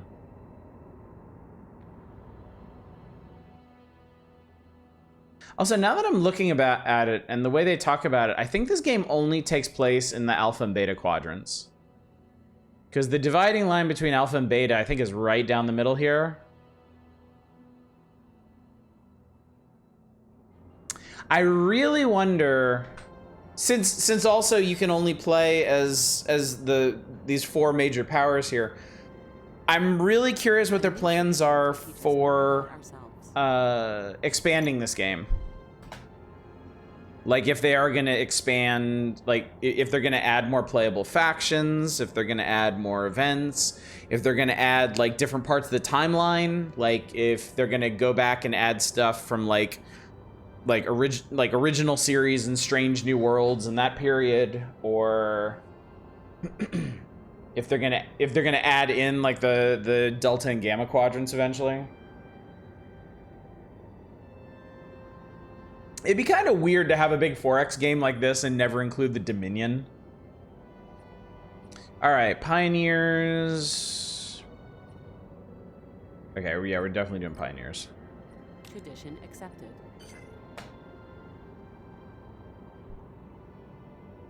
Gorn, Khazinti, Lyran, Tholian. Yeah, exactly. Exactly. Because that's a lot of potentially interesting encounters. You know, they're just kind of leaving on the table there. Construction finished on schedule. Okay, cool. We got more available. Finished on schedule. Where's the Bajoran wormhole? That's actually a really good question. I don't have intel on the Bajor system, so I can't tell you. The wormhole should be here, right? But at the same time, the wormhole shouldn't do anything because there's no access to the Gamma quadrant. So even if it does show up, it's not going to do anything, you know? Oh, are you done? I think you finished... Okay, you finished improving it. So what else do we have within our borders? And what else do we need?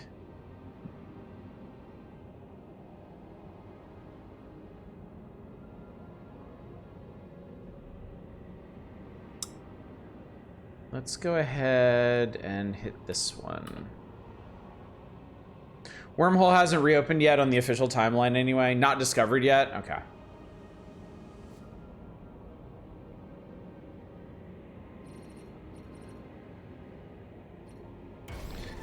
Actually, after this colony ship, I'm going to build at least one more construction ship. So we can expand our capacity. How is technology going? 40 months, 50 months. Okay, that's going to be a while. That's going to be a hot minute. Empire stability. Spread. We're actually going to hit the spread limit pretty soon. That's normal. Envoys. Empire pop. Ossifers. Okay. Incoming transmission. What up? Migration treaty. We will do our best to understand you. Sure. Means we can start getting Beta Z citizens. All right, we have a colony ship. I am going to colonize. Boy, you really never did get this working, did you?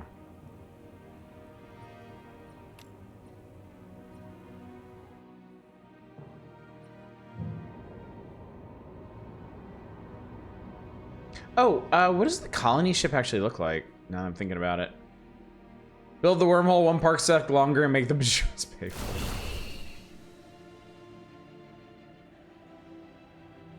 We have surveyed a new star system. Good for us. Alright, Katala's been fully... Now that we've surveyed a neighboring star system, we should establish ownership of it by building a starbase. Outposts are the smallest type of star bases. They cost influence and alloys. We have plenty of influence. That's not going to be an issue. Oh my god, there's so much going on.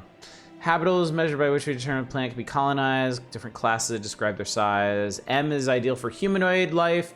Class L planet maybe, less so. Class J and T will never be hospitable. Okay. Alright, you did that. Survey this black hole here.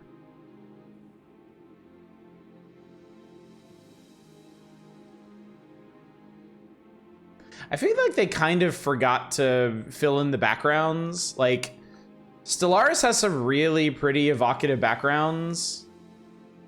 And this game kind of doesn't. Highway Node. I can honestly say I've never heard of that. Feel like recruiting the Bajorans would be huge psychic powers. If I need to do that, get Troy anyway. Oh, you're thinking of the Beta Zeds. Official timeline, it last opened roughly 200 years ago, won't be rediscovered by the Federation for another 25-ish years. Why are you not doing anything? Oh, no, that's the one I just built. Haha, I knew that. Build an outpost. Highways are the fast track lanes of the galaxy, allowing even our most warp-capable vessels to traverse unimaginable distances in a relatively short time. Travel along warp highways bypasses all diplomatic borders, but requires using specific entry and exit points. Think of them as a sort of navigational shortcut. No one knows whether the warp highways in our galaxy occurred naturally or were put there, but their well-worn subspace composition tells us we were likely not the first to use them. There's a feature that could have stood to cut. What is this? This isn't an actual Trek thing, is it? Sensors detected waves of higher frequency emitted in this region that have potential to carry ships from one location to another at increased velocity. Top analysts have confirmed that coasting on these allows for faster travel, the boost being due to decrease in friction between the current and the ship being carried through it.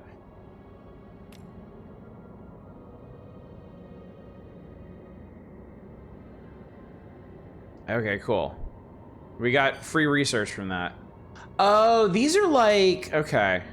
I think these are like supposed to be like wormholes.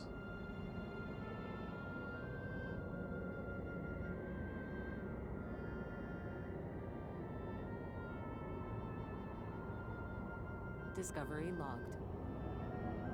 Search for new habitable world is paid off. Affirmative. Ooh, we got an anomaly. Our long-range scans are detecting an unknown crystal object of monumental proportions on L43. Well, research it! That's why we're here, dude. That's why we're Starfleet. Construction finished on schedule. Cool. Vulcan Starbase is done. Okay, so Space Dock 1 has... What did I put on? You have a shipyard. You have a trade annex. Which we don't need because Vulcan falls well within that, although we might need it to capture whatever's out here. Does Scamwar look vaguely like Hagrid? He's a Tellurite? Tellurian? I already forgot what they're called. Stardock, dock keep ship capacity, okay. Tellurite, thank you.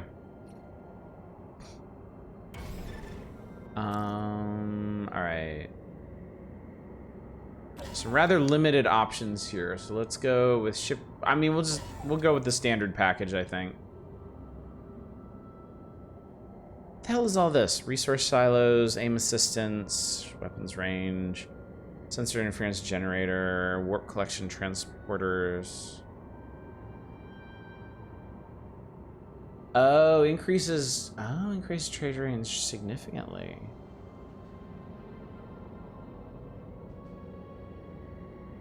Oh, and these are like civilian transporters. Automatic resettlement chance. Cool. Okay. You have your moments. TNG the Voyager mostly ignored the Tellurites. They were a 2S thing before I think Enterprise brought them back up more. I've seen a bunch of them in lower decks too. Anomaly reported. Like I think one of the other Cali class captains is Tellurite. Okay, highway node has been... Yep, that's a black hole, all right. That is definitely a black hole. Survey that system. I mean, I guess this means we could actually, like... Hang on.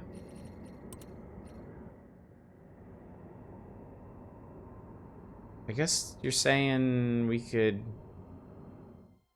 use this, right? Is that what you're saying? Star Trek Online made them a regular species as well. Not that many people played them. I mean, could you just like? I'm not even sure what the fuck you're pointing at, honestly.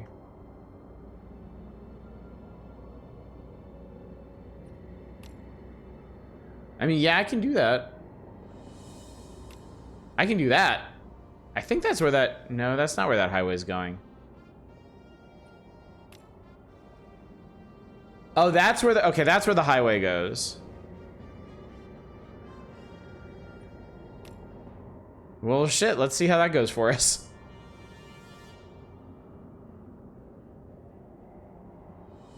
Let's see what's out on the furthest reaches of space. Oh, I completely missed that the Risa colony was completed. Keep pushing the wrong button. Right, they're in the colonizing phase. We'll get there.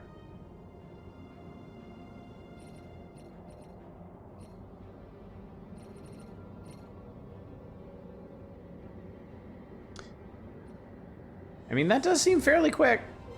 They're going way out there, though.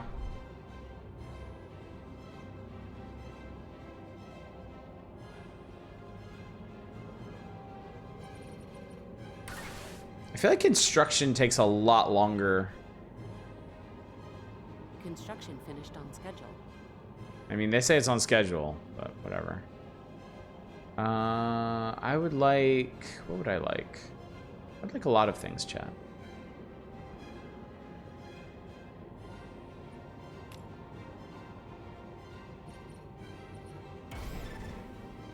Oh, did I not actually tell you to... What the hell's going on here? Oh, no, they're building it. The queue's right there. Haha, I knew that. Well, if you're not so busy at the moment, and you still can't build another... You're almost there on food. Give me another construction ship. I'd build another science ship, but I need another scientist. They're expensive.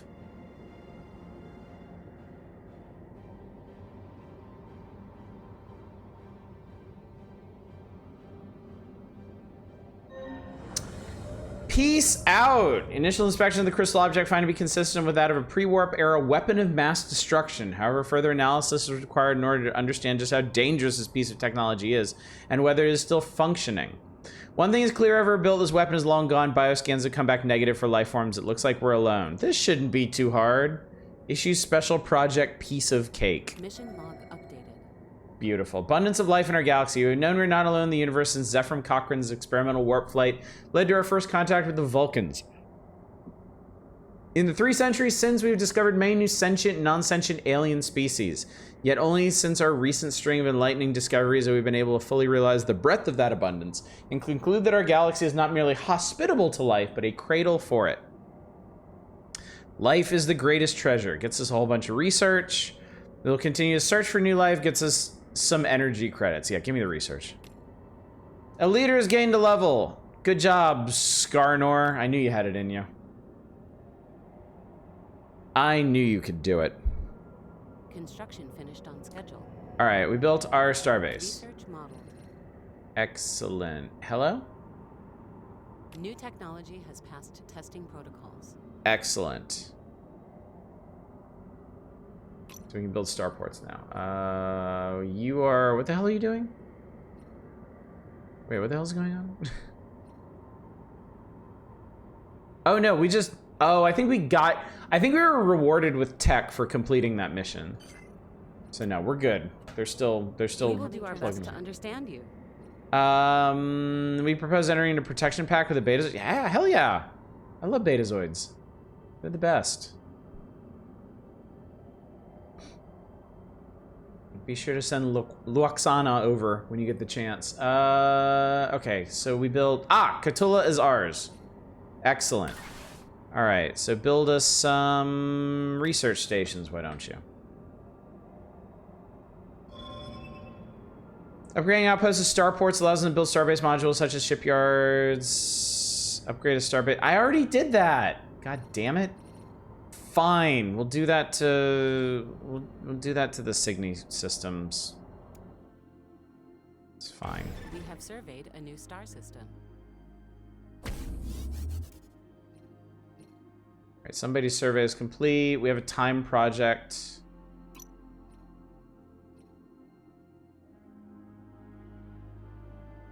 Oh, it has a timeout. All right, I'm going to go ahead and overwrite that then. It's going to overwrite our society research, but that's fine. All right, we have another construction ship. Let's go ahead and start filling out these sections. And then you, over here, finish surveying that. So now you can survey that. And then once... Who are you?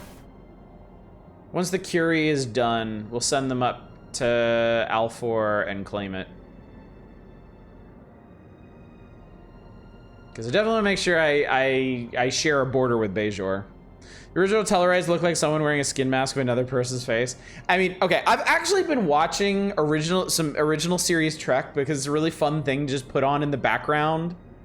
We have surveyed a new star system. And yeah, it's some wild stuff. The costuming, the characters, like it's all crazy. All right, so we're gonna explore this section out here. It'd be neat to expand our influence all the way over there, though. I don't know how badly that would fuck up our spread. District systems, colonies, pops. Distance might not matter. I can't remember. In Stellaris, I think there's some kind of penalty on something for having holdings like way away from the rest of your civilization. Construction finished on schedule. All right, give me mining stations.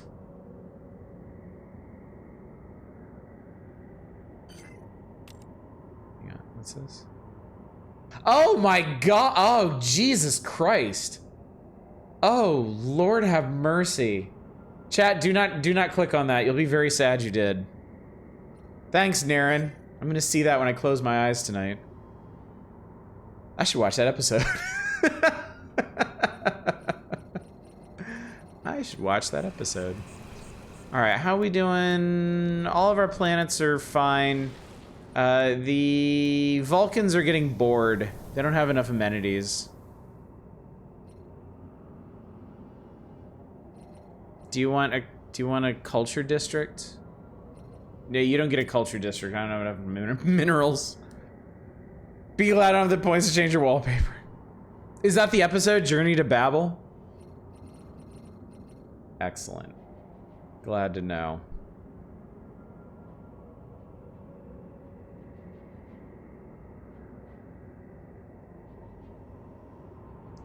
They found the Aflor system. There's a molecular reversion field. Effects of molecular reversion on living organisms are unpredictable at best and catastrophic at worst. Reduces sensor range and slows your population growth speed. That's interesting. Construction finished on schedule. All right. Give us that mining station. Sweet, sweet mining station. Mainly consumed by jobs so far. What is... Space Dock 1 isn't up to anything at the moment. Can I build that colony ship now? Good. I can start building Betazoid colonies. Rulers prove stability, unity from jobs. Pop food upkeep is... They're passionate.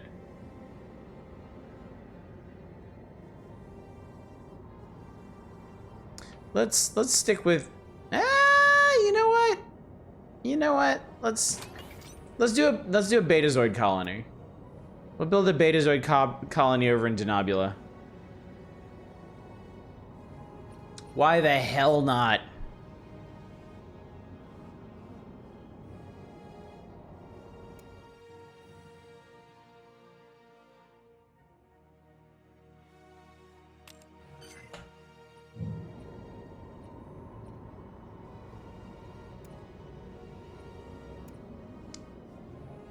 Construction finished on schedule.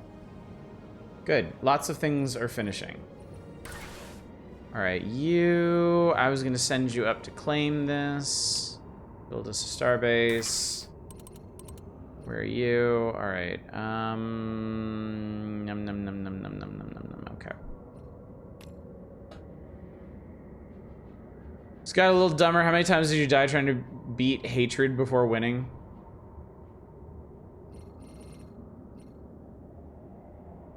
Discovery log. What? Holodeck pocket. Hang on. Holodeck pocket dimension. During shore leave on Alflor, a routine sparring exercise on one of our science ship's holodecks led an incident of ours to happen on a growing pocket dimension created by a tear in the hologrid. I know this is challenging, but you have to figure this out. I have to know what the fuck is going on here. I'm too curious. Also, how's science going out in wherever the hell this is? Hopefully good.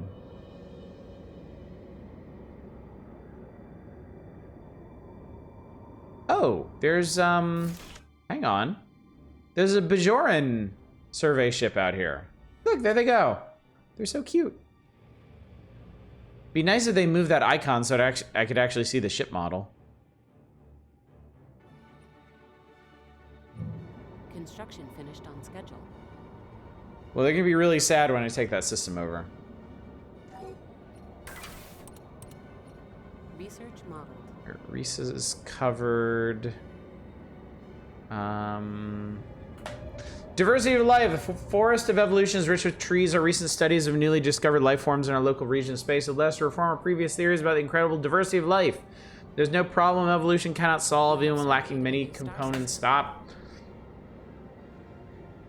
Clearly, life finds a means to arise wherever possible, often the most adverse conditions. Diversity is our strength. Credits. Perplexing. I really don't need 10 influence. That's fine. I'll take the credits.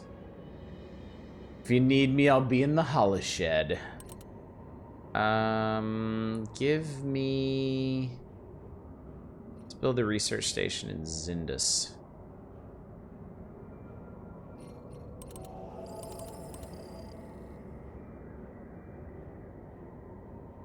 Oh, they're in the Misanti system. Okay. I guess go ahead and keep on... keeping on in this weirdly direction. Make sure everybody has something to do. What's this? Oh, we've learned physics. Amazing. Computer says targeting, research for mining stations, cutting beams. Artificial gravity studies, if you don't mind.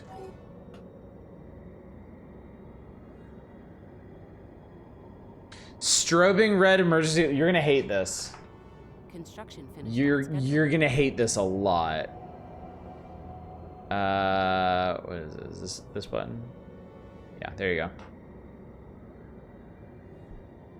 Oh god, it's strobes in multiple colors. Can I actually change this to... hang on. Nah. I think it's just gonna strobe in colors.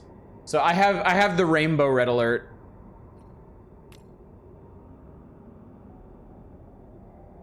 Oh god, this is already fucking up my eyes. It's the best kind of red alert. To teach us more about ourselves. It's the party red alert. Subway speeds, ship evasion.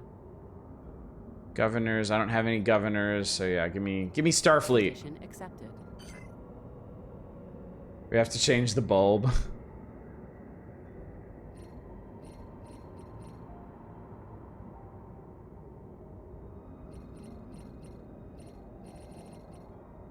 We're building another colony ship there. All right. Someone's watched Red Dwarf. Rainbow Alert Captain, they're finally letting us have queer characters without being lesbian baiting. It's a brave new world out there. Research modeled. New technology has passed testing. All right, we got ore refining. Replicator halls, building cost district cross, celestial hollow planning. I love it. I love it.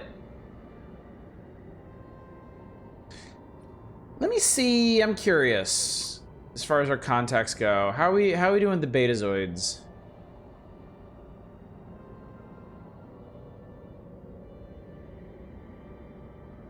I think there's something going on with like the Casus Belli stuff, because I don't think any of this is actually accurate. It's weird. Diplomacy. We will do our best to understand you. Improve relations, declare war, break commercial pact, request mission, propose integration process. As to begin the integration process to assimilate the Betazoid houses that they accept, we can start the integration process Diplo action. Permanently assimilated civilizations become part of ours. And also gain their unique civic, moving us closer to a diplomatic victory. I mean, they seem cool with it. No, it's hard on my eyes too. I'm gonna turn it off. That was about all I could take. Don't worry. All right, let's see how they feel about this. Let's see how they feel about us. Our president has leveled up. That's cool. Hey, they're into it. We will do our best to understand you. Yay. Now what? We will do our best to understand you.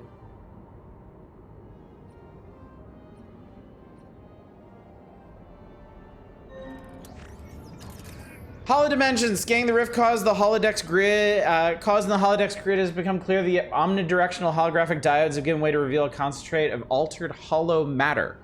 The high number of manipulated photons in the expanding tear, an illusion of substance has dissipated, leaving behind only true matter. Physicists report the ship is tentatively called the Rift, a new kind of hollow dimension, believing to be much more than a pocket in the universe. Gain unity or research? I want the research. Analyze the hollow dimension. Our experts were on the verge of finalizing their study of the massive pre-warp artifact when it suddenly collapsed before their eyes. Crystal shells shattering into pieces and releasing a sweet gas. Sweet gas, bro. Contrary to our initial observations, it appears the artifact was not a weapon of destruction at all, but maybe a peacemaking artifact. Post facto medical analyses revealed that experts who inhaled the gas noticed an improvement in their decision-making abilities for a period of up to an hour and felt more empathetic towards others. We gained a fuckload of research off of that.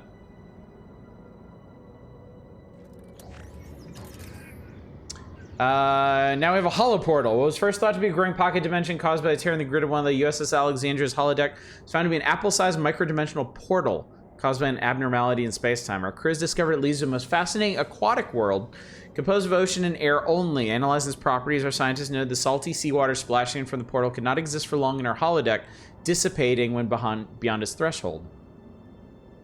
Accessing the world proved impossible. Our scientists discovered that the portal works much like a spyglass, peering into this other dimension. Although this portal will one day close, for now we'll use it to conduct research on the aquatic world. In the meantime, we've opened another holodeck and an unused ready room. The wonders of the universe never cease to amaze us.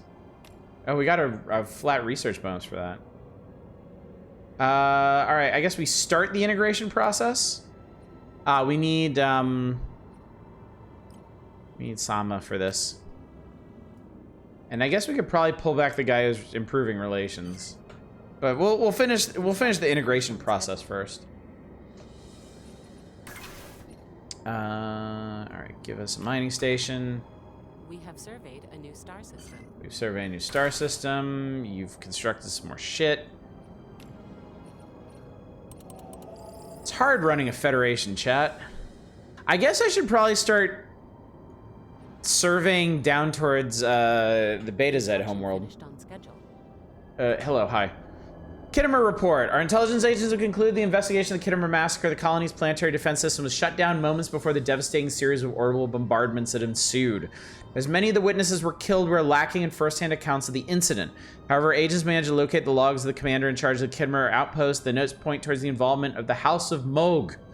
Our spies have returned and are preparing a report on the Klingon Empire. Give the logs to the Klingons or destroy the logs. So if we give the logs to the Klingons, we get a new spy. We get rep with the Klingon Empire. We get research. If we destroy the logs, we get a new spy. We get intel on them. We gain unity and research. I'm going to give the logs to the Klingons. Tutorials on spies. Let's send one of our spies on an operation. Oh, boy. How do we do that?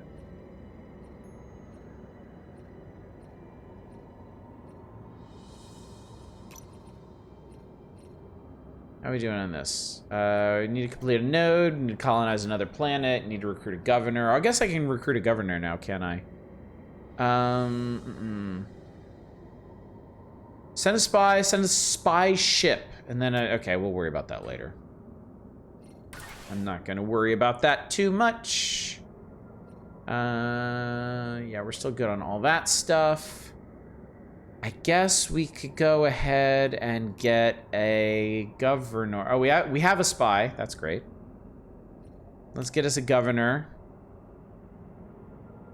Vras Shran. I wonder if he's related to Dr. Shran. Improve worker mission, specialist mission, worker mission, leader lifespan. Wow, these fuckers are expensive. What are you gonna do with all these alloys? Like, what the actual hell do you want with all these alloys? Explain yourself. I guess if I'm gonna hire somebody, I want somebody who's gonna last a really long time, so. I did it. Wait, they get a ship? Wait. Governorship? This is our governorship. Its specialty is that it can be sent on missions to help our colonies achieve specific economic or military goals. Governors can also be sent to complete unique special projects that are of personal importance to them. Really? So, like, what can you do? Hang on. Stance.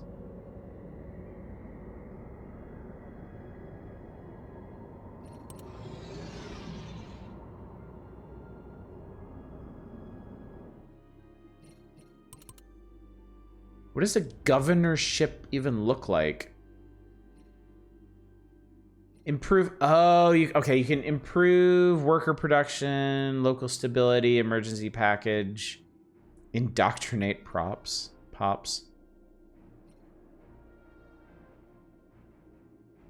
Yeah. So instead of that is actually cool. Instead of assigning a governor to a planet, they actually get a little ship and they can do like missions and stuff. That's neat. Do I have a breakdown on jobs? Categorizing our pops is the job they perform. Great. Okay. Okay, so I think what I'm gonna do for right now is I'm gonna have this guy improve specialist production. This is our And spaceship, then a stealth vessel engineered to navigate through space undetected and I gotta know what this thing looks like. Move here. Federation News Bulletin.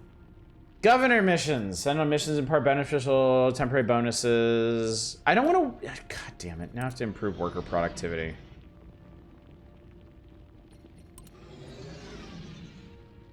Well, whatever. It's not happening yet. Where's your ship, dude? Bring it out of space dock. Federation News communications with another civilization. All right. These signals appear to be sentient in origin. To formally engage The alloys are for constructing their ships. Yeah, that makes we sense. must assign an envoy. A universal translator may be required. Me and new civilization can be delicate matter. First contacts may we cross paths with an unknown species. Okay, yeah. Oh my god, how should we treat them? Federation is being part of Federation as all company may be granted full rights of citizenship chain. Yeah. Trusted members. First contact investigation locked. Come across a fellow spacefaring civilization in the Aflor system. We're attempting to establish a foreign line of communication. Open hailing frequencies. Sign an envoy. Yeah, you're pulling you off that. Get to it. The mirror gaze is back. The Federation is built on the foundation of mutual trust and progress, even in this post-Kittimer era. When so much is uncertain, we must not lose the values that make us who we are. No matter what dynamics arise in the wake of this tragedy, we must remain optimistic. Continue to believe other civilizations are acting in good faith. We'll not compromise our ideals, unity. Yeah. Don't compromise, never surrender. What does your little ship look like? Okay, that's kind of dumb looking. I don't love it. We have surveyed a new star system. Okay, I'm sorry. There's a lot of things going on. It's kind of hard to keep up with all of it. All right, a bunch of shit is idle. Rise is almost done. Science ship found. Oh, yeah, this is where that's happening. I wonder if I can actually recognize the ship. Oh, God, you're making it really hard to see. I mean, I think that's the same ship that the Bajorans are using. So, like, whatever. Here, survey that system. Colony ship is bored now.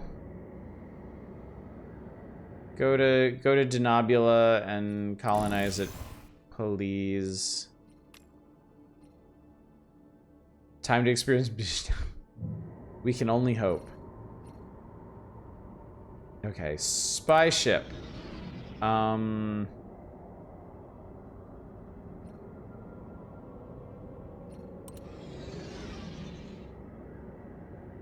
We've settled a new world. We did it! Let me go... Alright, what kind of planet should this be? I mean, obviously the sex planet. We are perilously low on minerals. I'm just now seeing. Yeah,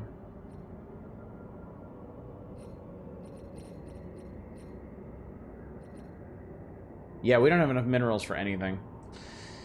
You know, some people do short transports into empty space and then back in a weird version of people who jump in lakes of the winter.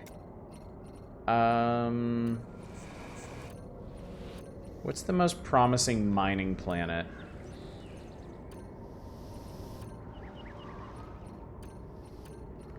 I think I'm gonna need to set up mines on Vulcan. Honestly, we are super mineral poor though. Is there like a, hang on.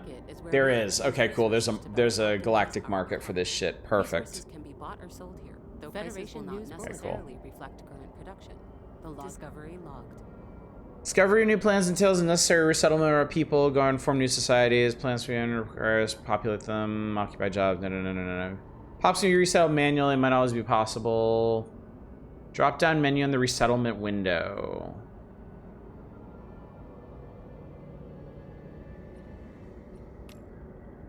Tachyon deposits. Surface of Val features unusual energy deposits. Research that shit. Finished on schedule.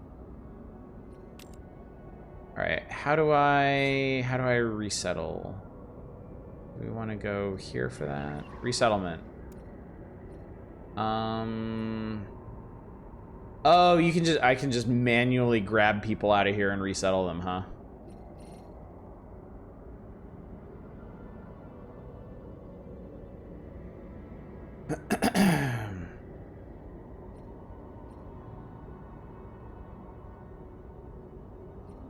I guess let's yoink one of these guys. No need to strip mine when we have the technology to hollow the planet out until it collapses on itself. Strip mine the shit out of Spock Town. Dead Space Spock Town. Alright, I don't have the resources to do like anything else, so I'm just gonna park you in New Zindus. And we'll deal with that in a minute. I think I may need to change your mission, buddy boy.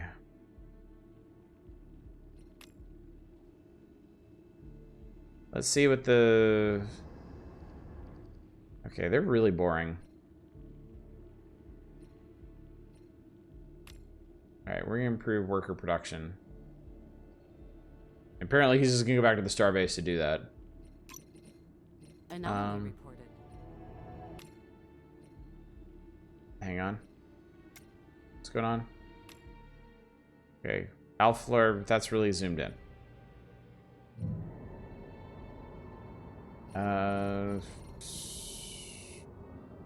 Construction finished on schedule. Cool. I can't do anything, so you can just sit there for a while.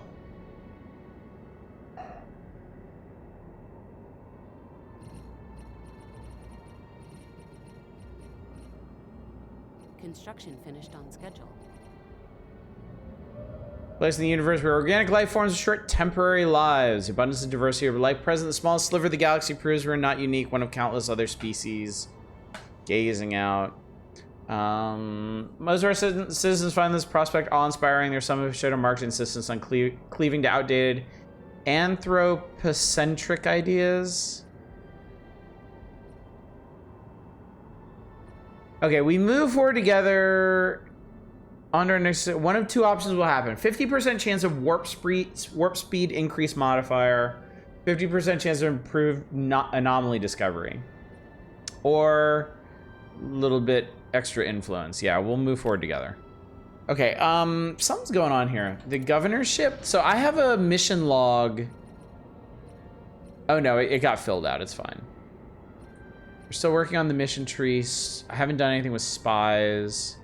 Some of our spies on Operation spread friendly propaganda in a neighboring civilization. Okay. So we can propagandize people.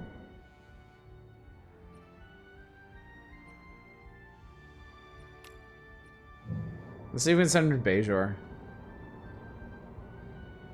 Not doing anything else with him at the moment.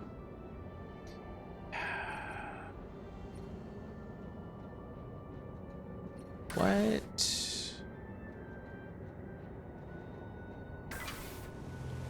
Childhood friend, we found an Elarian survival shelter on Val, though no signs of life were detected. While researching the surrounding cave energy deposit, we discovered a painting of a beast with golden eyes and gargantuan wings.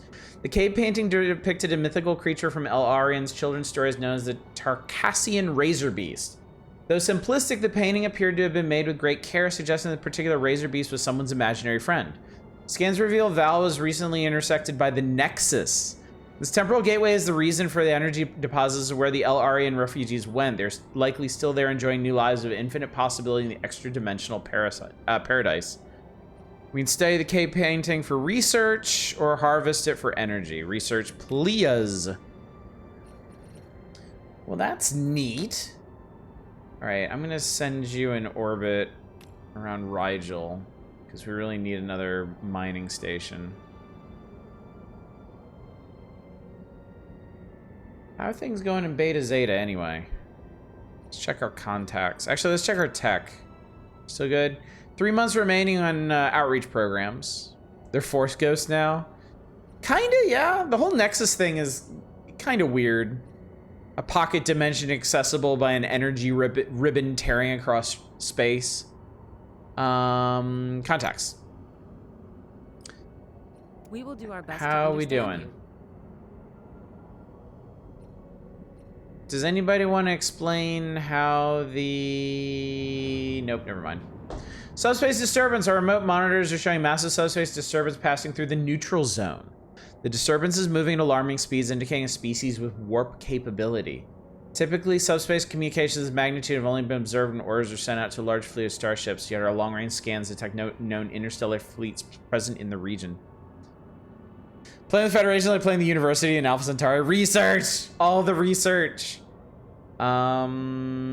Research or... That's a lot of Unity. Monitor the unusual activity.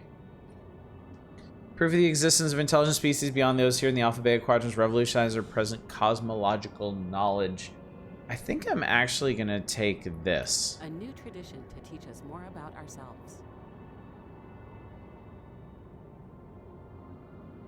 This is new. The request mission thing from other factions.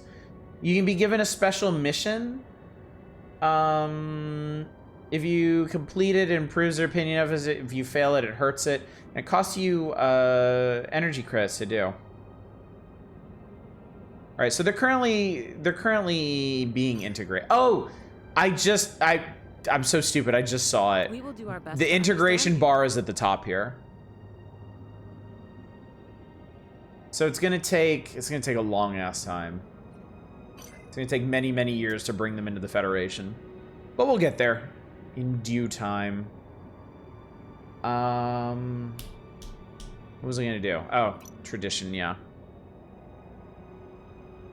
Okay, so we do actually have governors now, so we'll do that. So now we just need material abundance and democracy. Democracy!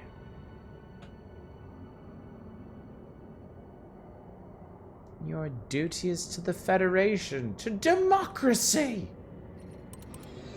Oh, I made a Bajor. Yep, here we are. That's our spy ship, all right. And there's Bajor. All right, spy ship. I need you doing some useful shit. Propaganda.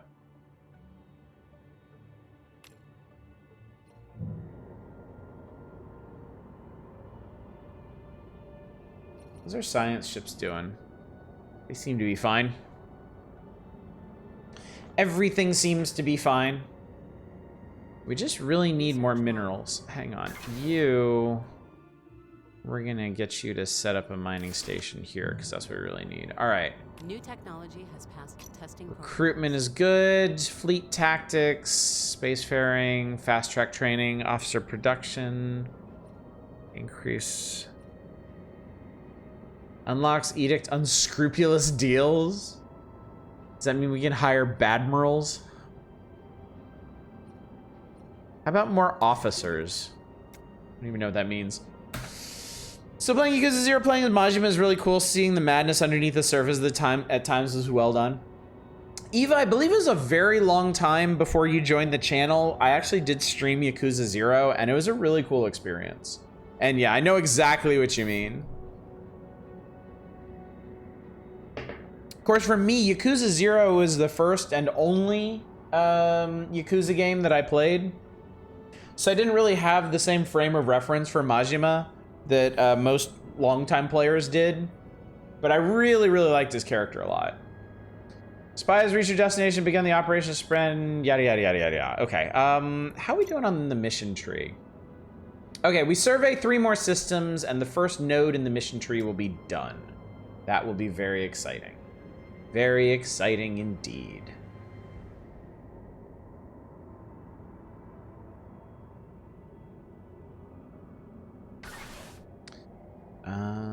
Let's see if any of these surrounding systems look useful.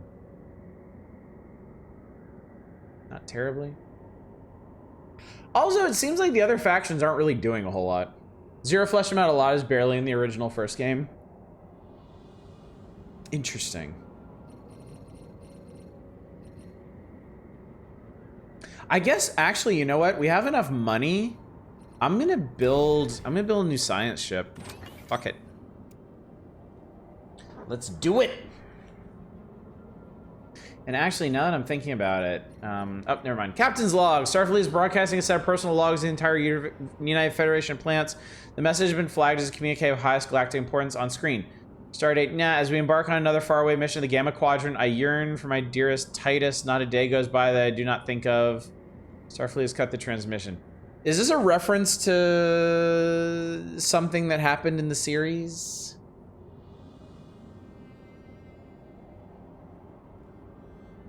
Oh. Let's just pretend that never happened, and then we get a whole bunch of research for it. My dearest Titus. Alright, you... hang on.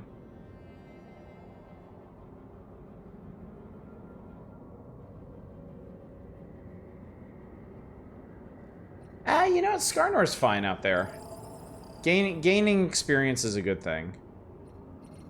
Oh wait, he's in the Valo system. Okay. Survey that system. What do we got? Leaders gained a level. Okay. Cool.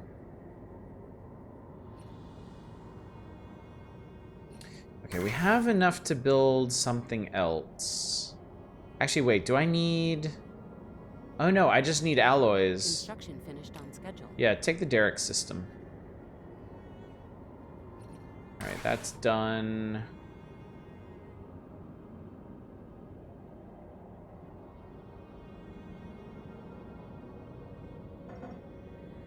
What's this? One of our fleets has gone missing? The Elio?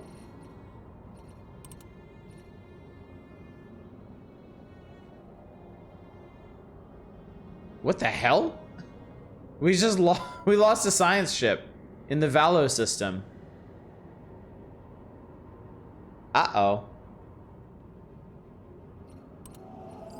And then you... new scientist.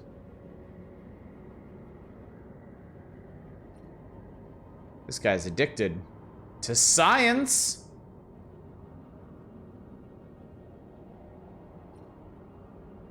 All right, we'll recruit this guy. You have that. No, I don't want to rename the leader. I want to... Yeah, I want to move you around and then... No. Can you see game as it was in the old days before an assistance on Hyperlanes poisoned it? Yeah, I never actually played Stellaris before Hyperlanes, which is very interesting to me. Actually, is that right? Oh no, I have... Oh, I wonder if they're siblings. Wait, all of my...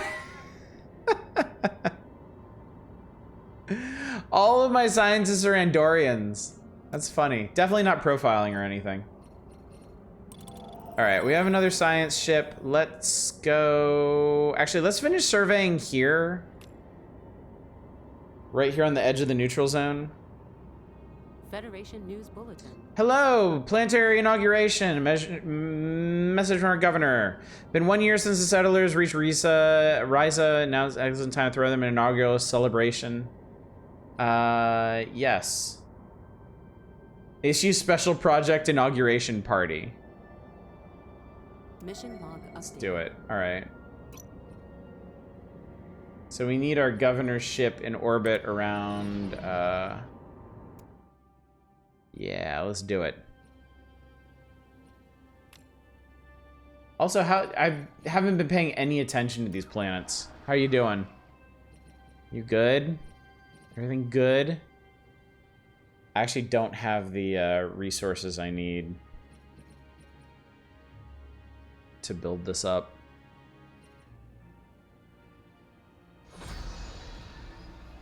First contact event pending. Something has happened. We've been able to communicate with a fellow spacefaring civilization from the Aflor system using our universal translators. We yet to establish visual contact. Appears both parties are eager to talk. Suggested exchange program. A new tradition to teach us more about ourselves. And that gave us a new tradition, so we get material abundance. We've almost finished the progress tree. And the Eliel is still missing. Who knows when they'll be back? We have surveyed a new star system. Good.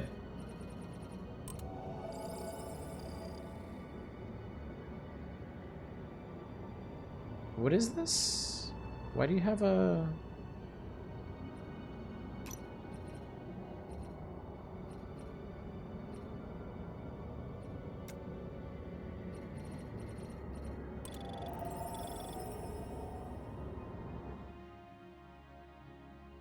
There's nothing in this system, so I don't know what that was all about.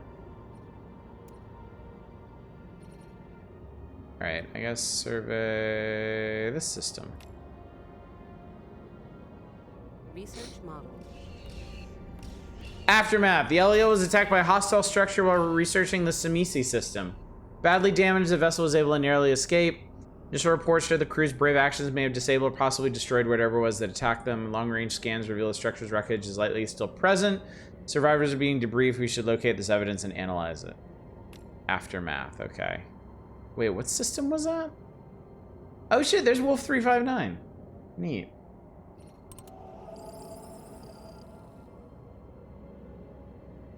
The Simizi system. Where the Christ is that?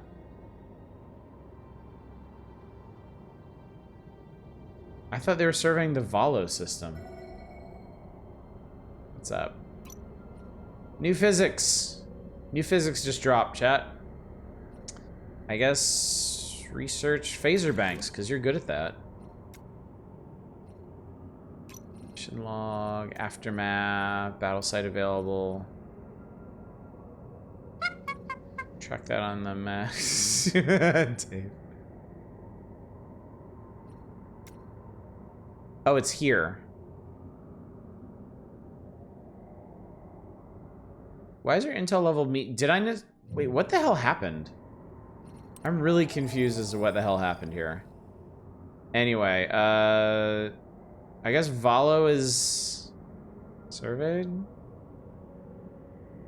Oh, maybe it's medium because it's so far away from us. Anyway.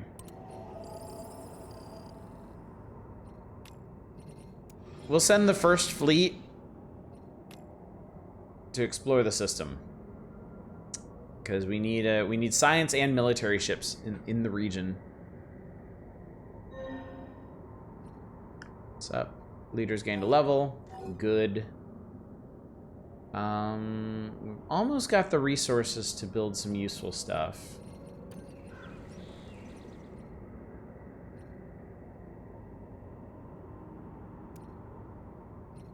I know Rise is not known for mining, but I need to give them something to do.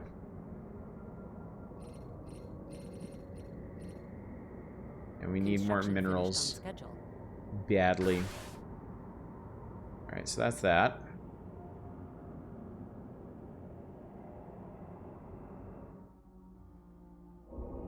Hello. Recruit Elena Nechiev. Promising Starfleet officer has been nominated for promotion of veteran many important missions. Indicates they're a quick thinker who will perform admirably on and off the field. Oh, you get her for Unity. Sure, yeah, hell yes. I believe she's a fleet admiral, right? Yeah. Cool. Perfect. Discovery logged. Chromatic shuttle. A space shuttle is in orbit around is emitting a blinding multitude of colored beams. Chromatic vessel is unresponsive. We'll research it. Oh yeah. Okay. How is the Betazoid integration? We'll do our best to understand you. Taking fucking forever. That's how that's going.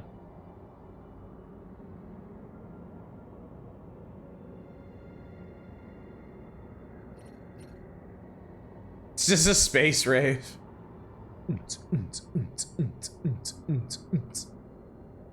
Integrate them faster with guns.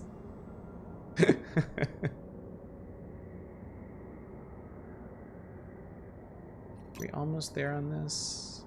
We have surveyed a new star system. Hey, we did it! We did it, we did it, we did it. Alright, so we've completed where no one has gone before. Oh, hang on, get the hell out of my way. Oh, that's to resolve it. Effects, Galactic Intuitions modifier added, increases anomaly discovery chance and research speed. Yes, resolve it. Boom, alright, so now what can we do? We have to research anomalies to understand the unknown. We need to stockpile a shitload of alloys if we want to build the Enterprise D. We can do both of those things. We can honestly, actually do both of those things. Sure, it costs to just buy them. Oh no, alloys are expensive. Alloys are expensive as hell. We're actually gonna have to. It's gonna take some effort to expand production to do that, I think.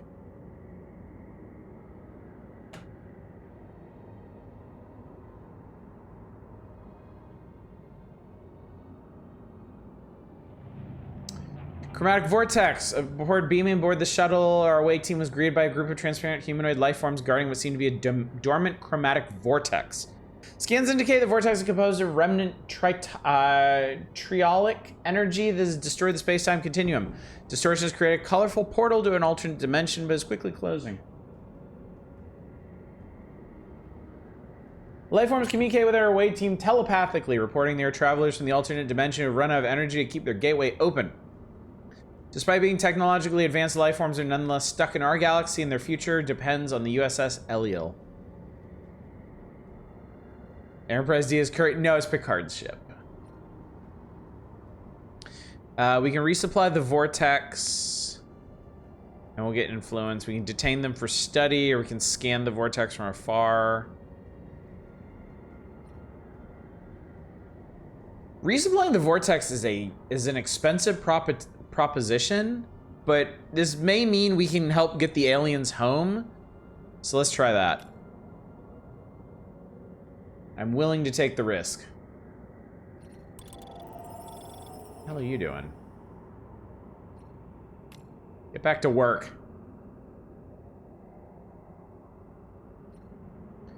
You completed your first. I sure did. I sure did. Yeah, Kirk is original Enterprise and Enterprise A in the movies, yes. Discovery logged. Young planet. Samisi 1 as parent star are far younger than the other astronomical bodies in this region. Each is only a few 100 million years old. Research.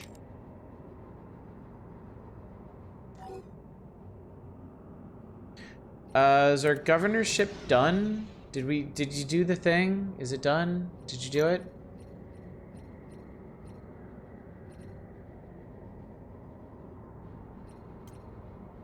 I guess so. All right, well, great. Go back to Earth and help its specialist production.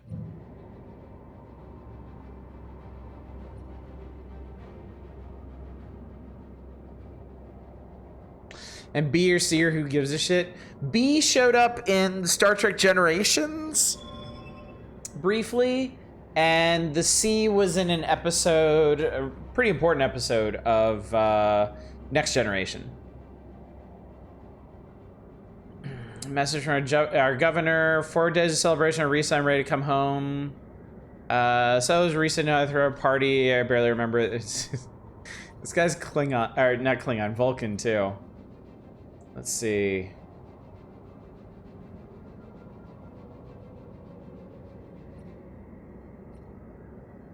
He gains the party animal trait. Yes, I think I will take that. Is there some equivalent to a find idle button here for either units or production? It's basically in the outliner. Maybe. We have surveyed a new star system. Yeah, I think it's the same as in Stellaris. You just kind of need to keep an eye on the outliner and look for the little like sleepy icons to tell who needs new orders.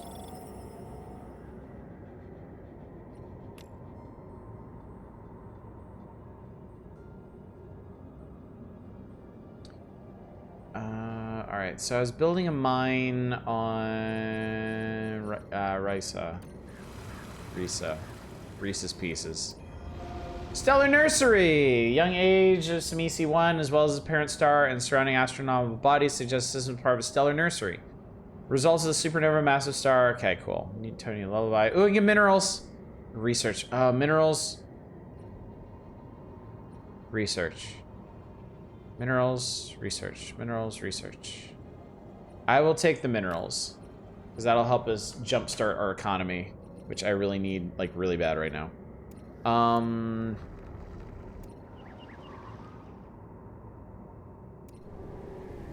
Denobulus still under.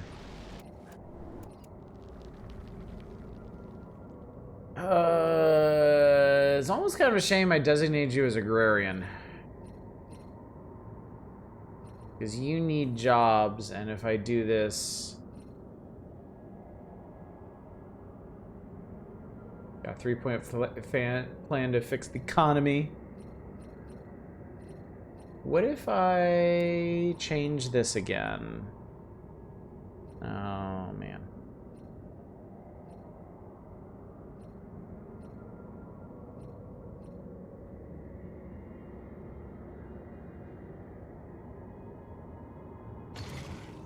I redesignate. Apparently you can just redesignate whenever the hell you want, and it doesn't even matter.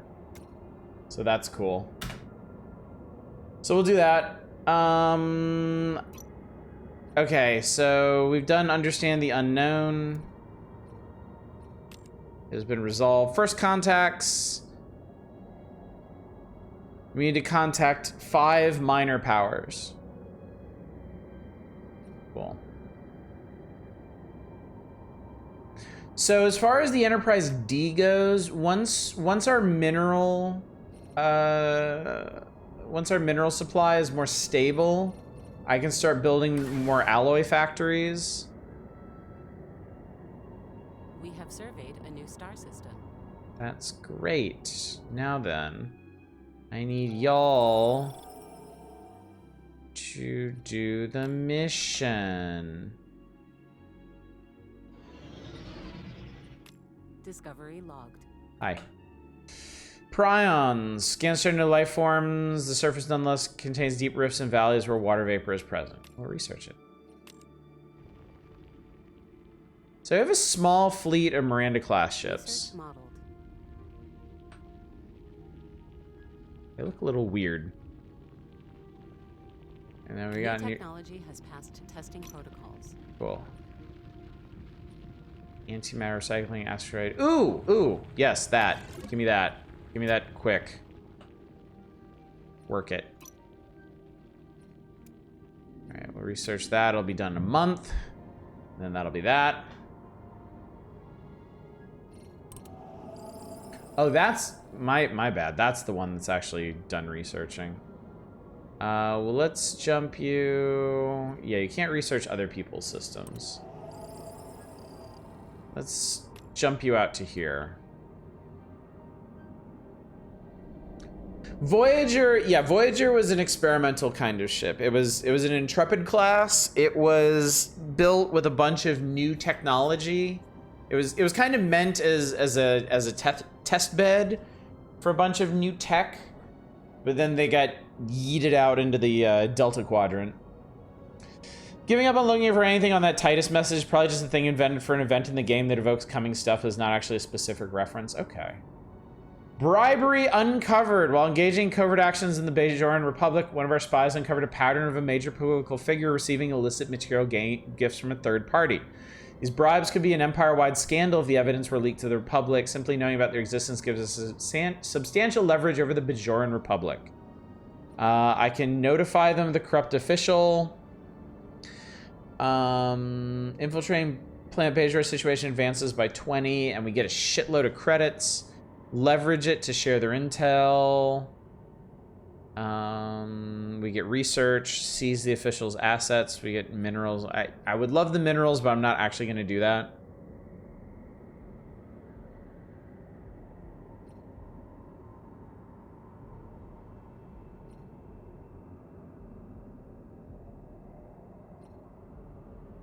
Yeah, I'm going to notify them. So the new tech was warp drive that wouldn't destroy subspace. Yeah, there was this whole thing. So, yeah, during Next Generation, there was this like kind of subplot going on where it turned out that warp drives were tearing up the fabric of space, and so there was like a galaxy-wide speed limit enforced. That didn't last very long because the writers realized they just kind of painted themselves into a corner. And it wasn't very interesting. It wasn't leading to any new stories, and it was limiting them in other ways. So they just kind of eventually hand-waved it like, oh, we developed new warp drives that don't do that. So I guess Voyager was during, I guess Voyager had something to do with that. Scene of the battle, our away team is now surveying the site where the Eliel was attacked by an unidentified alloy structure. The vast rectangular sections of wreckage that lie here match our reports from previous attacks by a similar vessel. Vicious skirmish does appear to have taken place. The ruined sections of hull, if it can be called that, bear intense phaser scarring. Much of the structure is vaporized in a massive explosion. Its sheer size proves the crew of the Eliel was fortunate to flee with their lives. Several intact stasis pods fit for humanoid-sized life forms were found amidst the wreckage, but we found neither survivors nor any remains. As if whoever crewed this object simply vanished after losing a fight along with their dead. We can study the wreckage or we can neutralize it.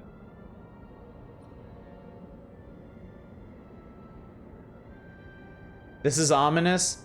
You can see in the tooltip it says the cube's debris will be orbitally bombarded to protect us from any further danger. I will study the wreckage as much as I would like more alloys at the moment. I think more information on that particular topic would be interesting. Homecoming cruise ship that recently went missing in action after being attacked by the giant structures finished debriefing. Survivors report the structure drew their ship in the tractor beam. They managed to escape using an unexpected maneuver that combined the gravitational pull of a nearby moon. Maneuver will henceforth be known as Skarnor's Gambit. Hostile vessel only began following our ship after scan, taking an interest in our technology. Its weapons, far more powerful than our own, are said to emit an unmistakable emerald green radiance. Yeah, that's the Borg. That is absolutely the Borg. That's so Borg. All right, let's send the fleet back to Sol. They added that as an event to Solaris. Eventually, there's a huge space storm supposedly caused by overwarping. I love that Stellaris has all these like references to other kinds of to other sci-fi franchises, like their own takes on things. Like we had to fight replicators when we were playing Stellaris. Spy mission failed. Unsuccessful in attempts to infiltrate the starbase belonging to the Bajoran Republic. Okay. Federation vessels engaging hostile station. Wait, what? Is that what's going on?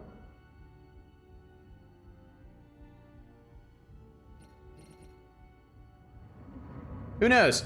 Observations indicate that this planet was a life-bearing planet for billions of years until a great calamity destroyed all life for a reason that only became apparent when our researchers visited the surface. Several crew members acquired an acute brain infection upon breathing in the water vapor present in the canyons. None survived. During a biopsy, mutated proteins were found in the affected brains. Medical scans showed them to be alien prions originating from the water vapor in the planet's deep, lightless valleys. Contact with a single prion leads to rapid degeneration of the neural tissue. We can sterilize the planet and get research, or we can notify our ships for Unity.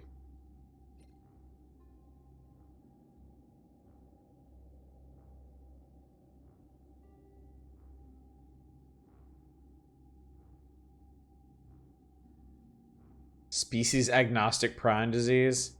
Let's get rid of this, shall we?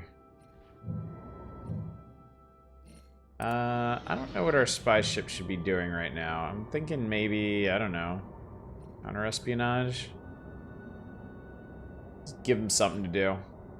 I'm not in a very spyful mood at the moment.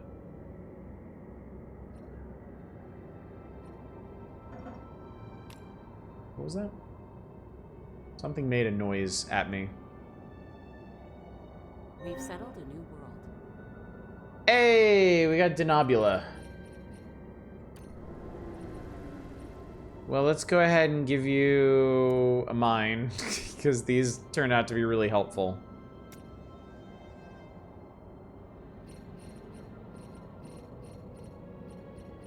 Oh, all of our science ships are bored. Shit.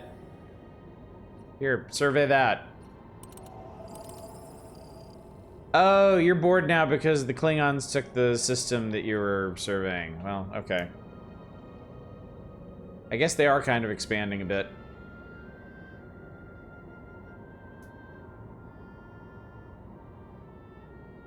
Might actually want you... I guess go ahead and build the mining station here. But I probably want to create a front so that the Klingons don't expand too fast in that direction. Don't I have 3 of these ships?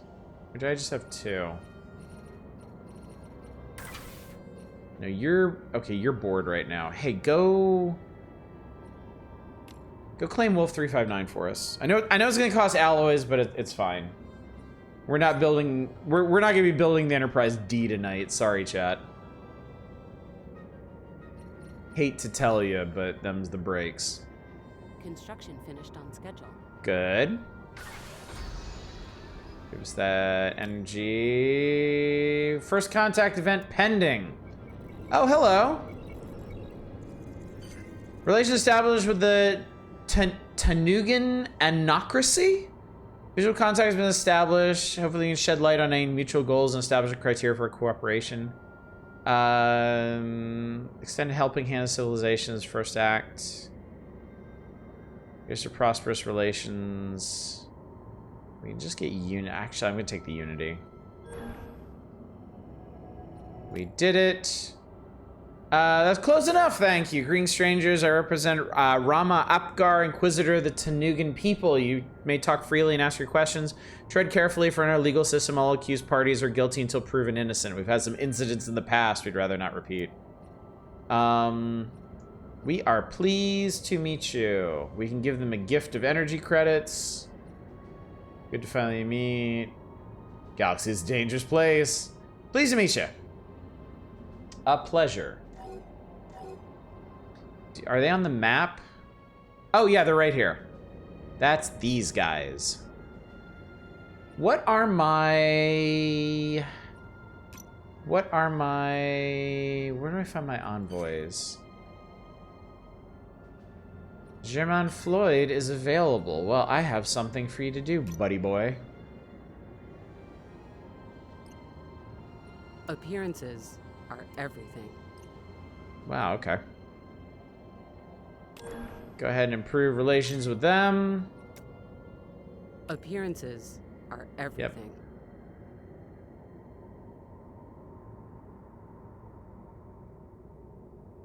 See if they want to... Oh, that'll cost us. That's fine. I can afford it. We're the Federation. We can deal with it. Made contact with an alien civilization. We already know of other sentient species. The discovery of intelligent life always gives us new opportunities to learn about the different cultures in the universe. I love it. Our options are, we will welcome them with open arms, or aliens.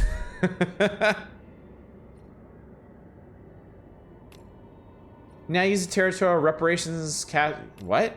Okay, whatever. No? How about no? I don't need Casus Belli on fucking anybody. Thanks. Research modeled. The silent alarm has been triggered in Seoul. What does this mean? New technology has passed testing Anyway, we got protocols. new phaser banks. Corrosion beam. Let's work on that. Curious to check the stardate given in the Titus messages correspond to the calendar date the event appeared in the upper right corner according to one of the 3 stardate calculators I checked. Okay. They've never been super clear on what exactly the stardates mean, have they? Or like how they work, which is why they're a little confusing. Let's see. Fleet stance, safest path, purchase officers transfer, upgrade. Yeah, go ahead and upgrade them. Good to keep that stuff upgraded. Discovery logged. Kurlan archaeology. Orbital scans of Nator 1 have detected the presence of an abundance of Kurlan ruins. The civilization went extinct millennia ago, making Starfleet vessels improved. Great, thank you. Yeah, go for it. Do it. Do the damn thing. What else is going on at the moment? Let's see how we're doing on jobs. All right, Andoria needs something new to do. Everybody else is in pretty good shape. But Andoria needs something to do. But I can't really afford to give them something to do.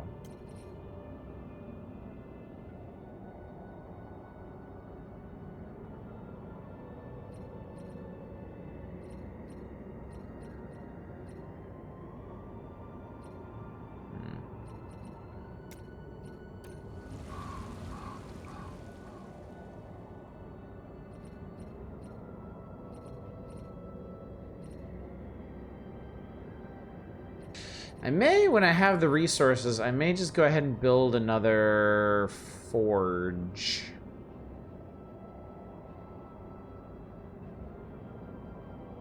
We've got, yeah. We've got the mineral flow to support it at this A point. new tradition to teach us more about our construction and There we go. progress. New Construction finished on tradition! schedule. Democracy! Tradition accepted. And we get an ascension perk. Ascension perks are the culminations of our traditions. Cool. Bonuses that impart significant benefits connected to the tradition tree that unlocks them. A new ascension perk slot is unlocked with each tradition tree we complete. Some may also require the discovery of certain technologies. The one correspondent to this game was from a fan site called the Daystrom Institute Technical Library, which has been around since '98. Stardate is a metaphor for time management.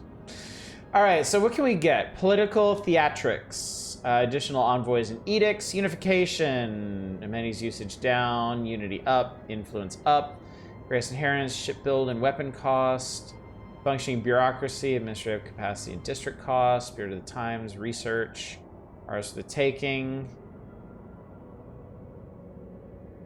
Oh, wow. Holy shit. That seems kind of insane. That is a ton of resources just for clearing a blocker. Unless blockers are much rarer in this game. Get the one that turns you into the Cybermen? Ship upkeep, building district, bread for command, ruler pop, diplomatic solutions, self-defense, pursuit of happiness. None of these are very exciting, honestly.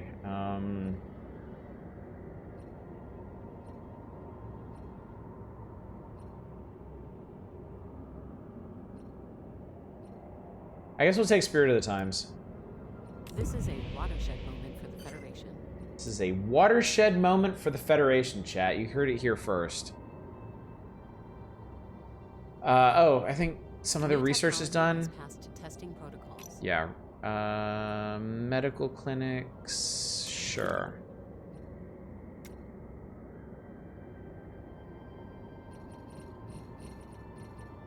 Our construction ships is idle. As soon as Beta Penthe is surveyed, I'm gonna send them out for that. Discovery logged. We got artificial lunar crater, relatively new impact crater has been located. Peculiar shape suggests an artificial depression. It's not real depression, chat. Just made up. Get functional bureaucracy because it's the most science fiction thing in this game. Oh, okay. They're building the Wolf 359 starbase. Perfect. Great. Good. It's just a phase. What's this thing down here? Oh, I found something new. Galactic tension describes the overall zeitgeist of our civilization and whether or not our populations feel positive or negative about the current events. So apparently there are galactic tension events based on what's going on.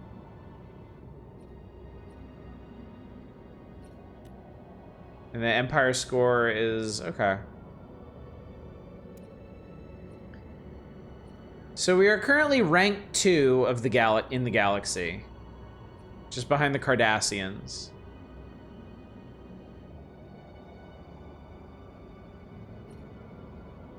Oh, I guess them having a subject empire is a pretty big deal. The power that takes first 12 civics will win the game.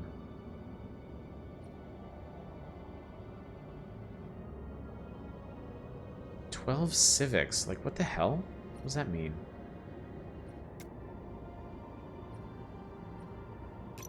That's not traditions, is it? No, because it said we had 2 of 12. What the hell does that mean?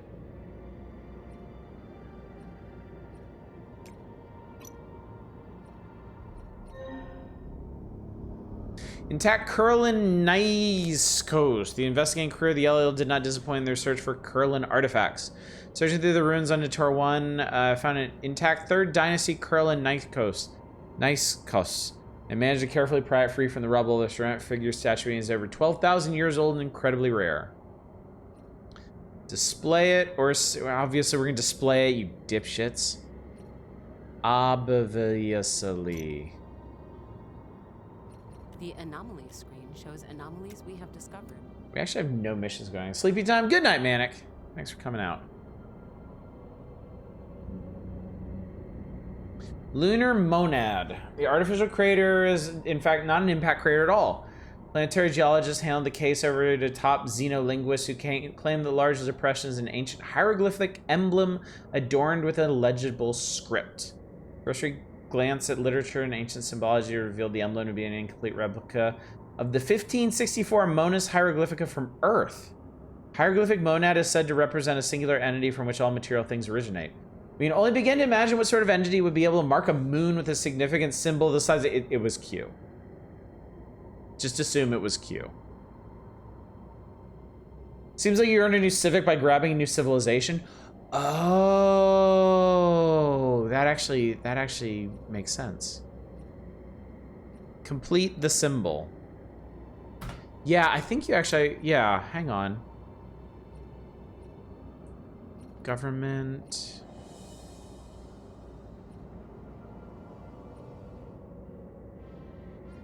Ratify a new civic. Ah, yeah, so improve your government by adding new civics. Okay. Interesting. I don't think that's a thing in Stellaris. I don't think that's a victory option, is it? It's an interesting concept.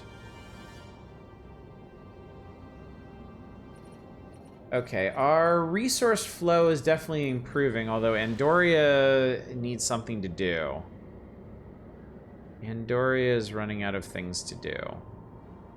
Let's, I establish them as an energy world.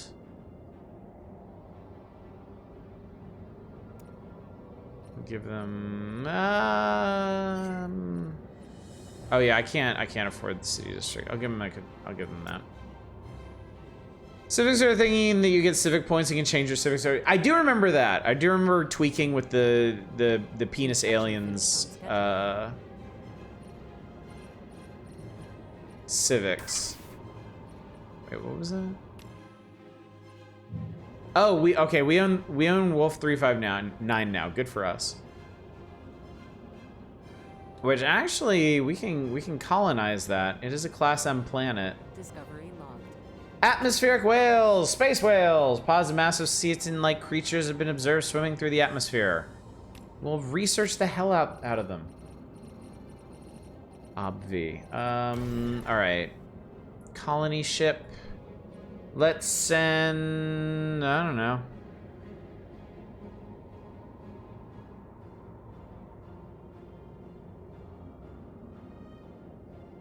We'll send some humans, it's fine. I ain't picky. All of our construction ships are bored right now.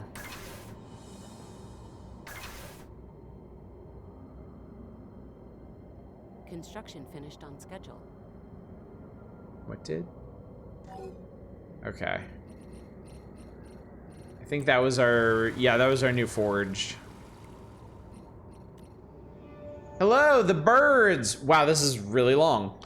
Received a priority report from a colony on Denobula. The colony is entirely habited by a hearing impaired community in an effort to conduct a series of research projects, including a thorough study on systems of nonverbal communication. One of the projects being carried out by the colonists focused on a species of boreal birds native to Denobula to display a seemingly random pattern in the coloration of their feathers.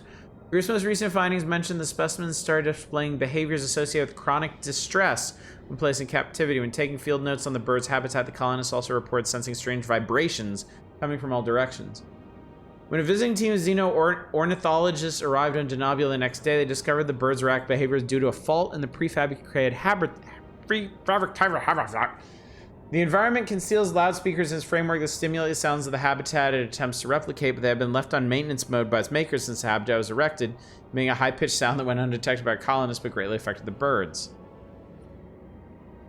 Planetary build speed, or build speed, thank you. We have surveyed a new star system. Have we? Did we? Excellent. God, that took forever. Survey that system, and then you...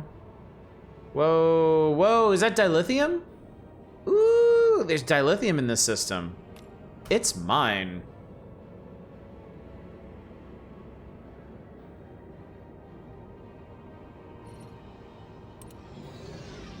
We have surveyed a new star system. Oh man, stuff is happening. Wait, what the hell is this? Class D planets, okay.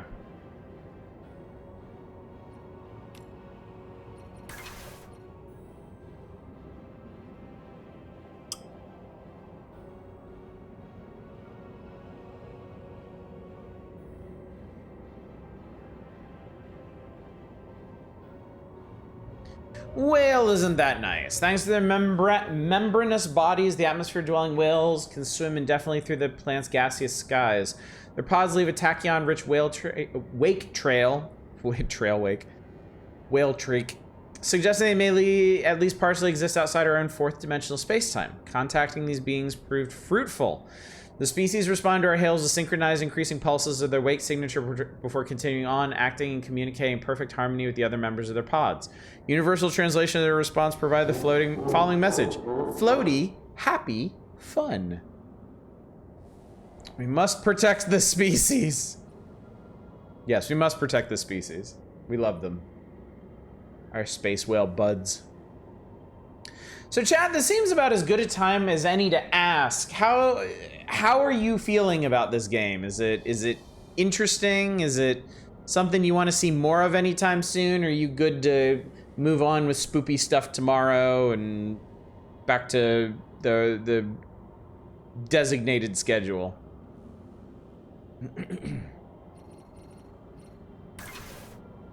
I'm sorry, what are you finding here? Oh, there's a pre-warp civilization.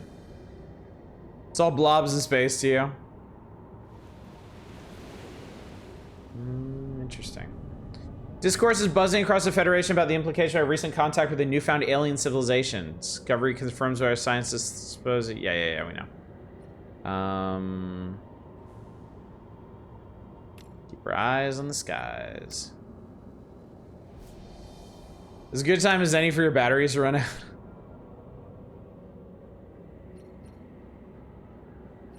Kind of neat, also pretty low energy at the moment. Might be more engaging as things progress. Possibly, yeah. Yeah, I definitely feel some of the absences from Stellaris. Like, there's a lot of things happening, but it's not terribly impactful.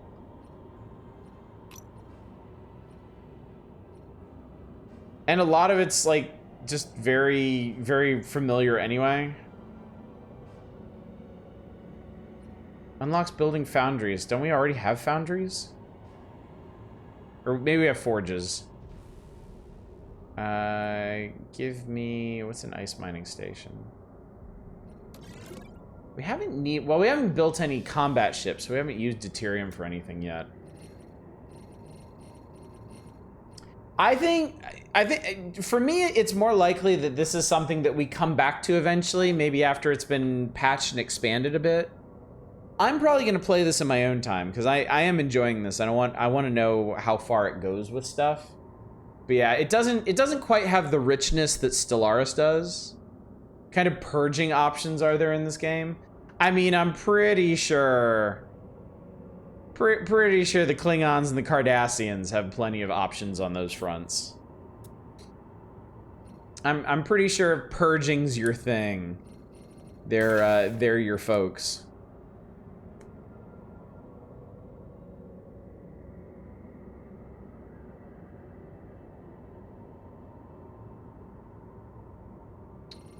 Do I even really need to construct stuff?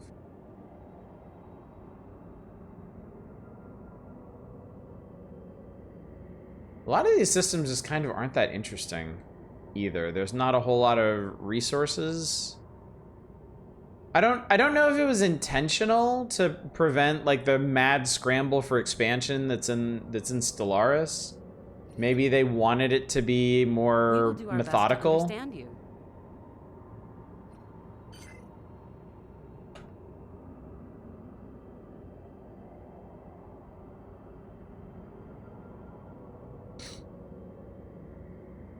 Yeah, I don't know. It's interesting, but also not as exciting as Stellaris. So far, anyway.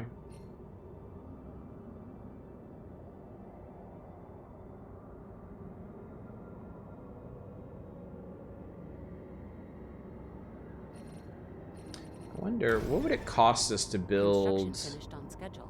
Miranda's? Bunch of alloys.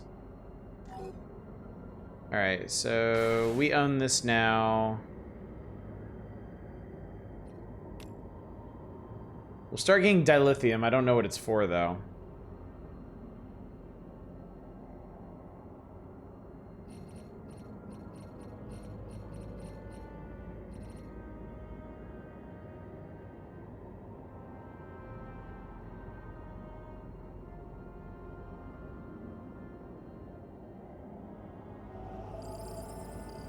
Discovery logged. Ooh, hello. Seed Archive. We discovered a biological ark buried under the surface of Lastra 3. You can handle it. I believe in you. Some ways I kind of appreciate the smaller focus, slower pace. I mean, I do too. I am thoroughly enjoying this, and I will probably continue this specific game off of stream, just to see where the game goes, how the whole mission tree thing goes. I think one thing, I think Stellaris benefited from me, like, really knowing what I was doing going into a stream. So we could play the... Research modeled. We could do all kinds of different things with the space penises. Discovery logged. So this game similarly might benefit from me doing like 1 or 2 full playthroughs on my own and then coming back and being like, hey, let's beat the Romulans and fuck up the galaxy. Most streams benefit from you knowing what you're doing. Oh, you.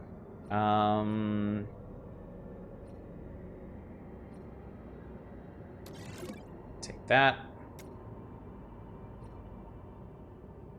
There was something else that just happened. Oh, yeah, anomaly. Hermetically sealed biopod has been located in a dry groundwater pocket.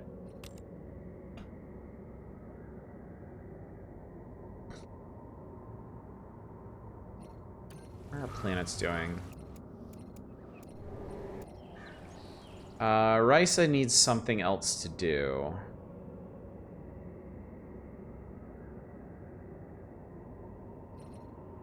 Could use amenities.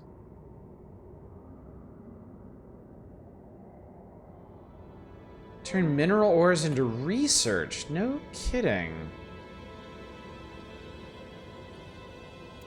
All right, we'll try building a cultural district. That seems in tune with Risa. Yeah, I also enjoy a good bumblefuck every now and again. We're in the right place, boy. God. Oh, God. Well, you get both on this channel, ideally. Probably more bumblefucking than anything else, but... Hermetically sealed biopod located in a dry groundwater pocket has been found intact. X-ray scans direct to the tinted glass capsule have identified it contains a preserved biome, no doubt belonging to this lifeless planet. Appears the biome itself is alive and sentient, directing electrical signals at our communications devices. In attempted to establish first contact.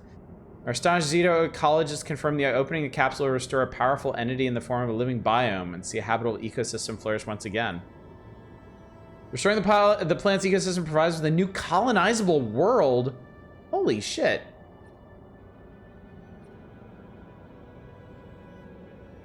Oh, fuck. Okay, this is actually kind of a huge one. We can open the pod and get a new colonizable world. We can send the pod to our labs and get terraforming technology. I'm gonna open the pod. Because the biome is sentient. So I'm gonna let it do that because at least in Stellaris, those situations like that can sometimes lead to additional stuff down the line.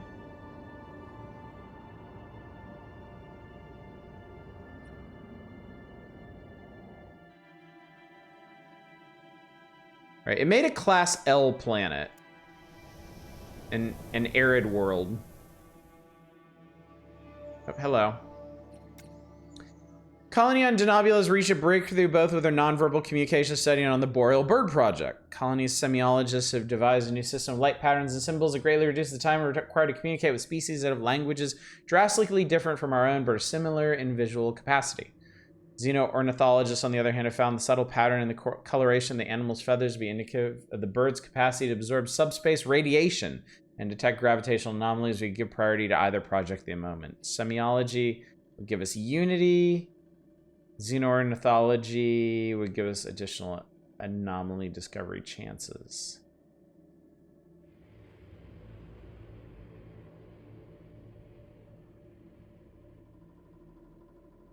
Terraform that to be more hospitable or wait.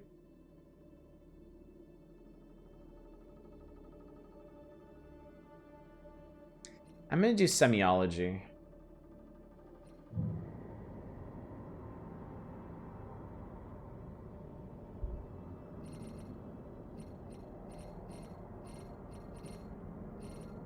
Oh, we finally got that colony ship. A new star system. Yeah, hang on. Colonize you.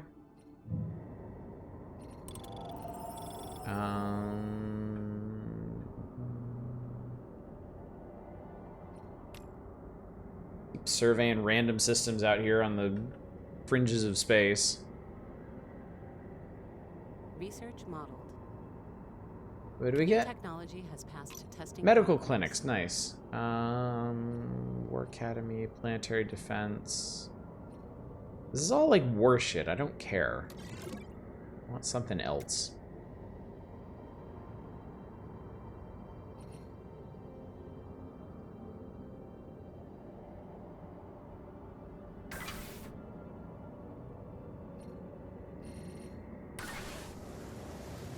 It says Legionnaire scanned the alien seed archive. Only one seed was found. It's likely some attempt to preserve the plant life genus before the plant would bear, and the seed is still viable.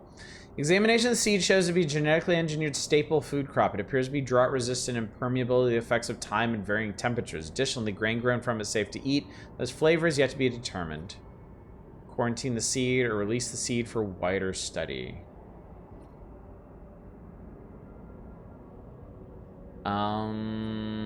Well, it's research. I'm gonna quarantine it. Should probably study it before you just let it loose into the ecosystem. Oh, and then we get a follow-up. The alien seed flowered as soon as brought aboard the Legionnaire. A strange phenomenon soon followed. The crew reported flaming plants resembling dwarf desert trees sprouting throughout the ship. Further investigation proved these visions to be flickering holograms projected by the quarantined alien seed. Microscopic analysis of the seed reveals a complex metacode engineered into its genome. If not given the opportunity to sprout, the seed will scan for nearby intelligent life forms before it projects holographic images of phenotype onto its surrounding environment to convince others to cultivate it. Huh. Now I'm really curious what would happen if we had just released it. Destroy it or decrypt it. We're gonna decrypt it. We're gonna get cryptic. Decryption of the seed's hidden code was quickly interrupted as the Legionnaire was halted by a mysterious voice. The voice identified herself as Boo the Botanist. This entity claimed to be an advanced AI who existed inside the seed's minute circuitry. Our scans confirmed the hail was coming from an unauthorized program aboard our own ship. Boo told us she was once part of a collective of interconnected intelligent seeds who planted themselves on dying worlds in an attempt to save their civilizations. But some worlds were too barren to save. Now Boo wishes to retire. She's been refining her own crop's genome for over 1 million years and says it's time to pass it on to someone who understands its potential. Well, we appreciate it. We get credits and Unity. Boo will be uploaded to the holodeck and given a specially crafted digital paradise. Her seed will be replicated just in case. Construction finished on schedule. Sweet. That's great. I'll go ahead and move here because I'm pretty sure I'm going to want to move that into our borders. Oh, First Fleet has additional upgrades to make. Yeah, that's that. Starfleet vessels. All right, chap. I think this is probably a good place to stop for the evening. We've seen a lot that there is to do in here. And back was playing more Sly Cooper, managed to eat myself outside the universe and start falling for eternity. Your average night, nice. The zeitgeist shifts. Our recent contact with new species sees the hearts and minds of the Federation, the belief that our galaxy is not an empty sea where sentient life is rare, but instead an archipelago rich with many vibrant cultures grows more substantial by the day. Research or Unity gained. Ship speed. We'll continue to seek new life. Yeah, we'll go ahead and stop here. I just found an anomaly. Hang on. Where? Oh, no. Never mind. And my earbuds just died. Perfect timing. What strikes me about this is they have a game which starts with 4 scripted empires. Yeah. I think that's one thing. Like, they're really going to have to expand this game if they want it to have any kind of longevity. Because basically, there's just the one scenario. And yeah, that's the other thing. The other empires haven't done anything. We haven't interacted with the Klingons or the Romulans or the Cardassians at all. You know, we've just about prediction correct. You are right, Deep Thought. We've about integrated the Betazoids. Actually, we're like right there. Yeah, and another like month and a half and they're in. Actually, you know what? Let's just see what that's like. Let's see what that's going to do. And then we'll stop. I know I'm one more turning. It can't be helped. Oddly peaceful place to hop into the Star Trek timeline. I wonder if that was really intended or not. Discovery log. But yeah, we haven't... I think part of the problem is they built this off of the diplomacy system from Stellaris, which doesn't really give you that much stuff to do. You can improve relations or make relations worse. You can trade stuff. That's pretty much it. What they really need are scripted diplomatic events. Like, Europa Universalis has. Where, like, stuff goes wrong. Expect a bunch of diplomacy and maybe a border war. I mean, I don't know how long playthroughs of this are supposed to go. Maybe there is scripted stuff coming up later, like years down the line towards the mid game or something. Yeah, exactly the diplomatic equivalent of an anomaly. You know, it's already strange enough that doesn't happen in Stellaris, but you know, Star Trek is a very social setting. There's a lot of geopolitics going on. It's very, very important, especially once you get to Deep Space Nine and the Dominion War. So, yeah, I don't know. Might have been a missed opportunity. Might be something they expand in the future. I don't know. More Kurlan ruins. Research it. This game also would have been primed for the archaeology system, but I don't think they carried that over from Stellaris. Picard would be so disappointed.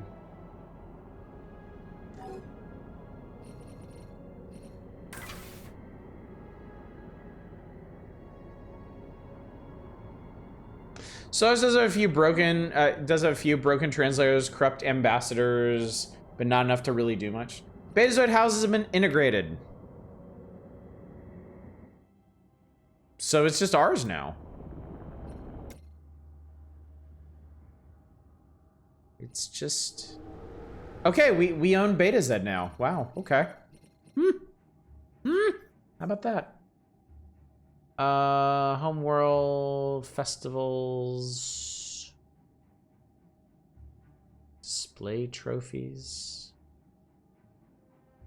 Tundra World...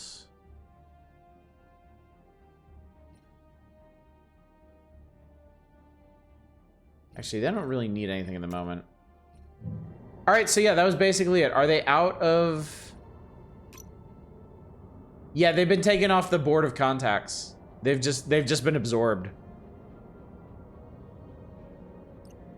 Let's see if I can start something with these folks. Are everything. Oh, I never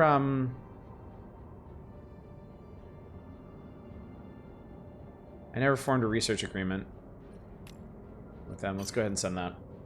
Picard, like old bones. One of Picard's key character traits is that he fucking loves archaeology. Oh god. Okay. We inherited like 3 fleets too. We were apparently fighting people. Like, what the fuck were you doing?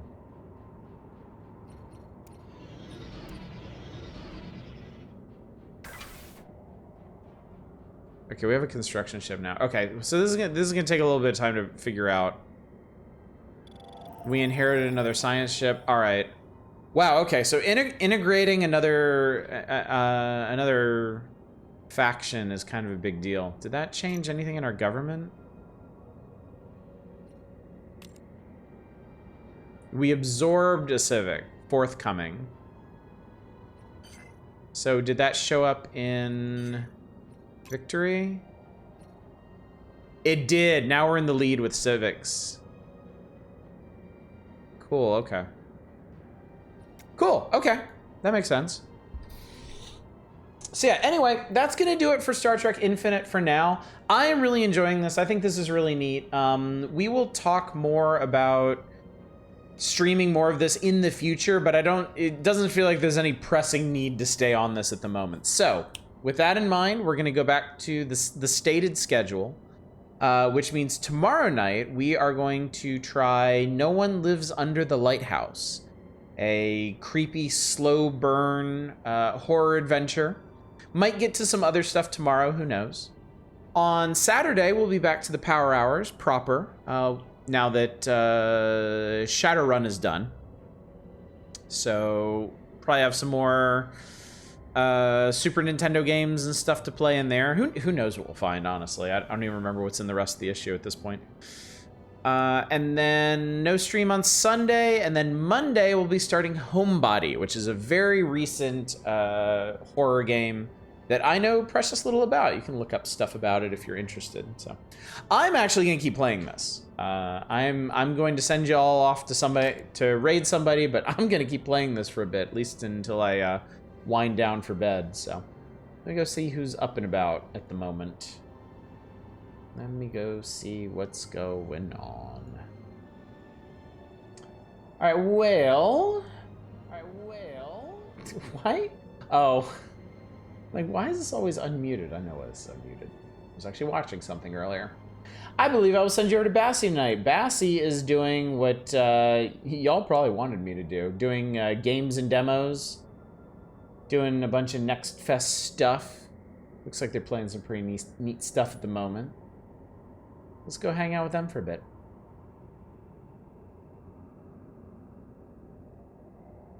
All right, chat. Anyway, thank you so much for coming out tonight. Thank you for joining me for a look at Star Trek Infinite. I'm guessing this probably tracks pretty well with the with how new Paradox games launch. Bit feature barren, a bit like missing some obvious stuff. We haven't run into any bugs tonight. That's nice. I was a little bit, well, I was a lot bit concerned about that, but it didn't seem like we had any issues there. But yeah. So yeah, I'm gonna keep playing this in my own time. I'll let y'all know how it goes, and maybe we'll come back to it in November, or December, sometime down the line when it gets expanded or gets DLC or something. If it does. Anyway, I'm just rambling now. Thanks again for coming out. Hopefully I'll see you tomorrow night, for no one lives under the lighthouse. But until then, as always, y'all take care. Bye, everybody.